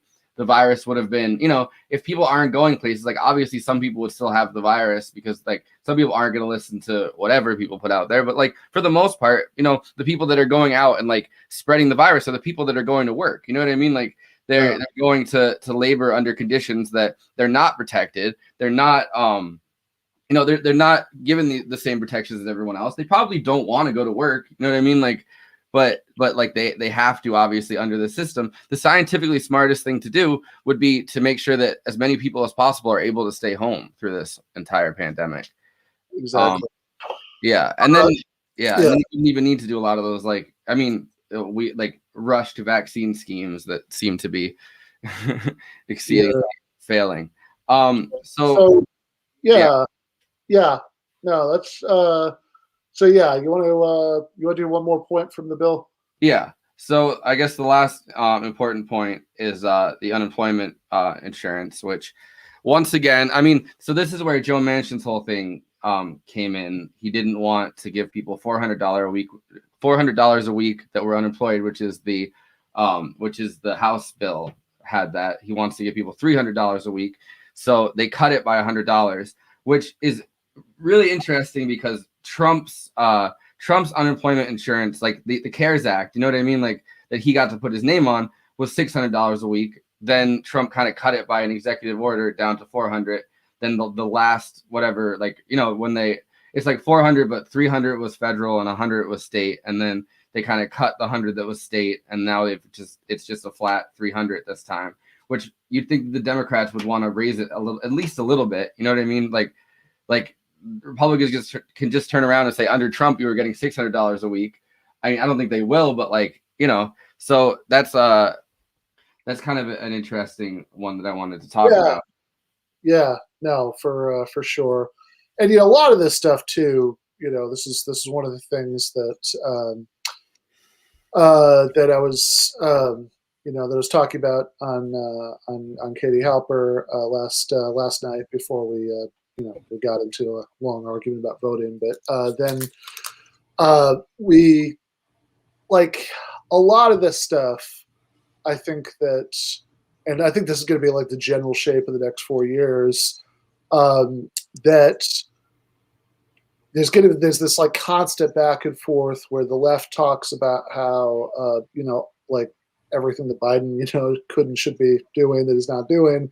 And, that the liberals revert back to what they always, what they were doing for 8 years under Obama, which is to say, oh, this is like Green Lanternism. You think that the president can do anything if they want it bad enough, you silly leftists, you don't understand how politics works. And a lot of this stuff, like, hey, it's a philosophy heavy episode anyway. Let's just throw this in there. There's Harry Frankfurt, as a 20th century philosopher who wrote about free will and moral responsibility, and he's got all these famous famous thought experiments that are supposed to show that you can be in control of something in the right way for it to be your fault, even if you're not in control in the sense that there's something different you could have done, which is counterintuitive. But he's got interesting examples that are supposed to show it. But like the reason I keep thinking about this is that this is like everything that's a lot of this stuff, right? And of course, look, obviously the Republicans exist That's 49 votes in the Senate. Manchin and Sinema exist. The filibuster, exists. All this stuff is true, right? And there are, for different ones of these, there are different arguments we can have about how much Biden and the Democratic leadership could be doing to overcome these obstacles. But also, and this gets us to the Frankfurt point, I don't know how relevant all that is, because it's look at Joe Biden's entire fucking career, that we went over, what is it, a month ago. Look at Chuck Schumer's entire career. Look at Nancy Pelosi's entire career. These people are acting on their preferences, right? It might be true that they really have some of these obstacles, and it's complicated. I think it's true in some cases. It's kind of bullshit in other cases. They could just fire the Senate parliamentarian if they wanted to, or have Harris overrule him. That's and it's the beginning. It's the beginning of Biden's term. It's not you know what I mean. The pushback he'd get, as in oh well, if you fire the Senate parliamentarian, we could just run against you next time and say, look, Biden ran like a king. He could do whatever he wants. By the time that anyone used some kind of example like that, it'll be, it's 4 years in the future. I also don't really buy that there's going to be a big upsurge of voters who give a shit one way or the other about the Senate parliamentarian, or who have ever heard of the Senate parliamentarian before the last week. Well, it's about building a case. You know what I mean? It's not about anybody giving a shit about the Senate parliamentarian, but it's more about because they tried to do this under Obama and it didn't work. And then liberals try to do this under Trump. It's oh, they're governing like a king or an emperor or whatever when they start, pushing their power too much. Well, but there's always a lot of that all around. I'm not quite sure how much voters really care about that. But the whole thing is too, it's we can have complicated arguments about what they could or should be doing in some cases. I think the parliamentarian thing, I think that's a really easy case. They totally could have just that's saying that's like driving a tank and there's a little rubber cone in the street and saying, oh, I guess we can't drive past this. But there are other things where it's look, the Manchin thing, that's hard. The last primary challenge against Manchin was crushed, so it's there are real obstacles. That's true. But the thing is, all of these claims, the Democrats can't do this, that, or the other thing because of these obstacles. I think they're all kind of half true, half false, and entirely irrelevant, because the reason that they're acting the way that they're acting is not, for the most part, that obstacles. It's not it's not it's not like Biden and Chuck Schumer would be governing like Bernie and AOC if not for these obstacles. Mm-hmm. This is what they are. I disagree that the Manchin thing is hard. I don't think it is. What do you think we should be doing about do you think that so specifically for Manchin, I don't think it would work with Sinema or somebody like that, but Manchin knows he's walking this very thin tightrope walk. You know what I mean? Down a path where, most people that are Republicans just want to vote for a Republican. They don't want to vote for Joe Manchin. You know what I mean? He has in West Virginia, he has a certain understanding that voters believe that he's going to fight for them in a certain way. So, but if somebody were to go around on the bully pulpit and just say, this is the person holding things up, not like they're doing kind of in the media where they're just oh, we have Bernie Sanders and we have Joe Manchin, two sides of no, if you were to go around and say, Joe Manchin is the reason why you're not getting this. Joe Manchin is the reason why you're not getting this. We want to raise the minimum wage. Joe Manchin is stopping it. If Biden were to use the bully pulpit like that, I think Joe Manchin specifically would fold. I think that might be true. I think that it could be that he would go down with the ship, and in confident belief that he would have a new life as a very well-paid corporate lobbyist. But to quit every other year too. But he's threatened to quit 3 times. But I think the larger point is, look, maybe these things you're talking about would work, and maybe they aren't. But it says everything that Biden is really trying any of this shit. He's not going to war with Joe Manchin because he doesn't. It's not like Joe Manchin is frustrating his heart's desire that damn it, Biden really wants to give everybody health care and higher wages and all this stuff. Biden was the senator from the credit card companies in Delaware. He was VP for 8 years, under Obama. like that it's not like he just doesn't have these underlying preferences, and so I think that you know, like I think that this whole thing about obstruction, obviously, it's an argument we need to engage in because it's like there's no avoiding it, you know, and we need to spend this time. I remember I was talking about this with Megan Day after she was on one of the live streams just after the election. And after we went off air, we were talking about how, look, we're probably both going to be writing like so many articles the next 4 years of the form, hey, Democrats claim they can't do this, but here's something they could do that people are going to be beyond sick of it. But like, so obviously that's an argument that we need to engage with. But also I think that like we have to recognize that on a school level, it's almost beside the point because it's like, you know, sure, even when it is true that there's like obstruction that like they really can't do anything about, like that's not why they're governing like neoliberal centrist shitheads. They're governing like neoliberal centrist shitheads because they are. Yeah, and a perfect bellwether to look at that is the fact that obviously Manchin and Sinema voted against the minimum wage, but so did Coons, who's like Biden's guy in Congress or in the Senate, I mean, and so did the other Delaware senator. They if Biden had come out strongly and said this is something I want in this bill, they would have voted with Biden. You know what I mean? Like if it was a priority that Biden had, that he was like, this is an essential priority. I think that that's kind of a bellwether that you could see, because I think that those are two people that will probably vote with Biden if he comes out strongly on anything. You know what I mean? Like he's the former Delaware senator. They're the current Delaware senators. I think that the fact that they felt comfortable enough, the fact that they felt comfortable enough voting against the minimum wage shows where Biden's priorities are. Yeah, I think that's right. So somebody in the chat says Nomiki had a guy recently who's running radio ads in West Virginia. So Target Mansion, you know, on the stuff. So yeah, so we could talk about that with her next Monday. I'll find those ads too. Nice. Yeah, absolutely. So yeah, Nomiki Kantz is going to be the guest the first half on Monday. And I'm sure we'll talk about a lot of the stuff that we've been talking about just now. In the second half of the episode, I'm going to have Paul Prescott and Kenzo Shibata. So those are two socialist teachers union activists. So you're going to have. I'm really excited for that one because I mean, obviously you teach. My mom was a teacher. My grandma was a teacher.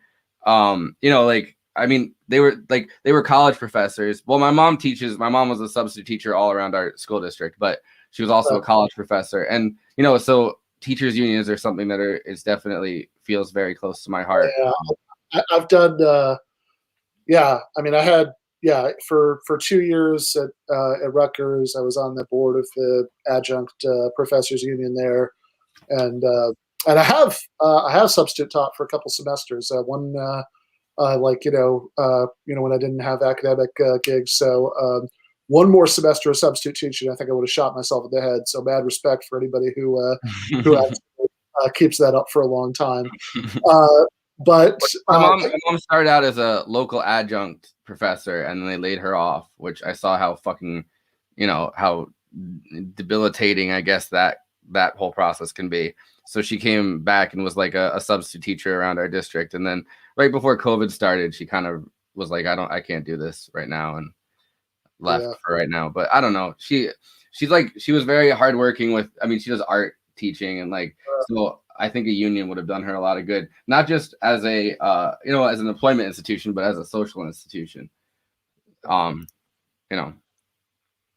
All right. So yep, that's going to be on Monday. Before that, on Sunday for the debate breakdown live stream series, Rob Larson, Brett Lengel, and I are going to be watching Michael Albert's debate with the streamer who, despite being an adult man, calls himself Destiny, and then. Before that, on Friday, Jennifer and I are going to be talking about the Ship of Theseus and personal identity thought experiments for the Philosophy Friday live stream. And before that, 2 days from now, on Wednesday, Forrest and I and Ryan Lake are going to be here at 7 o'clock to talk about Cape Fear. Have you rewatched it yet? Yeah, I rewatched it the other day. I'm probably gonna rewatch it again tomorrow.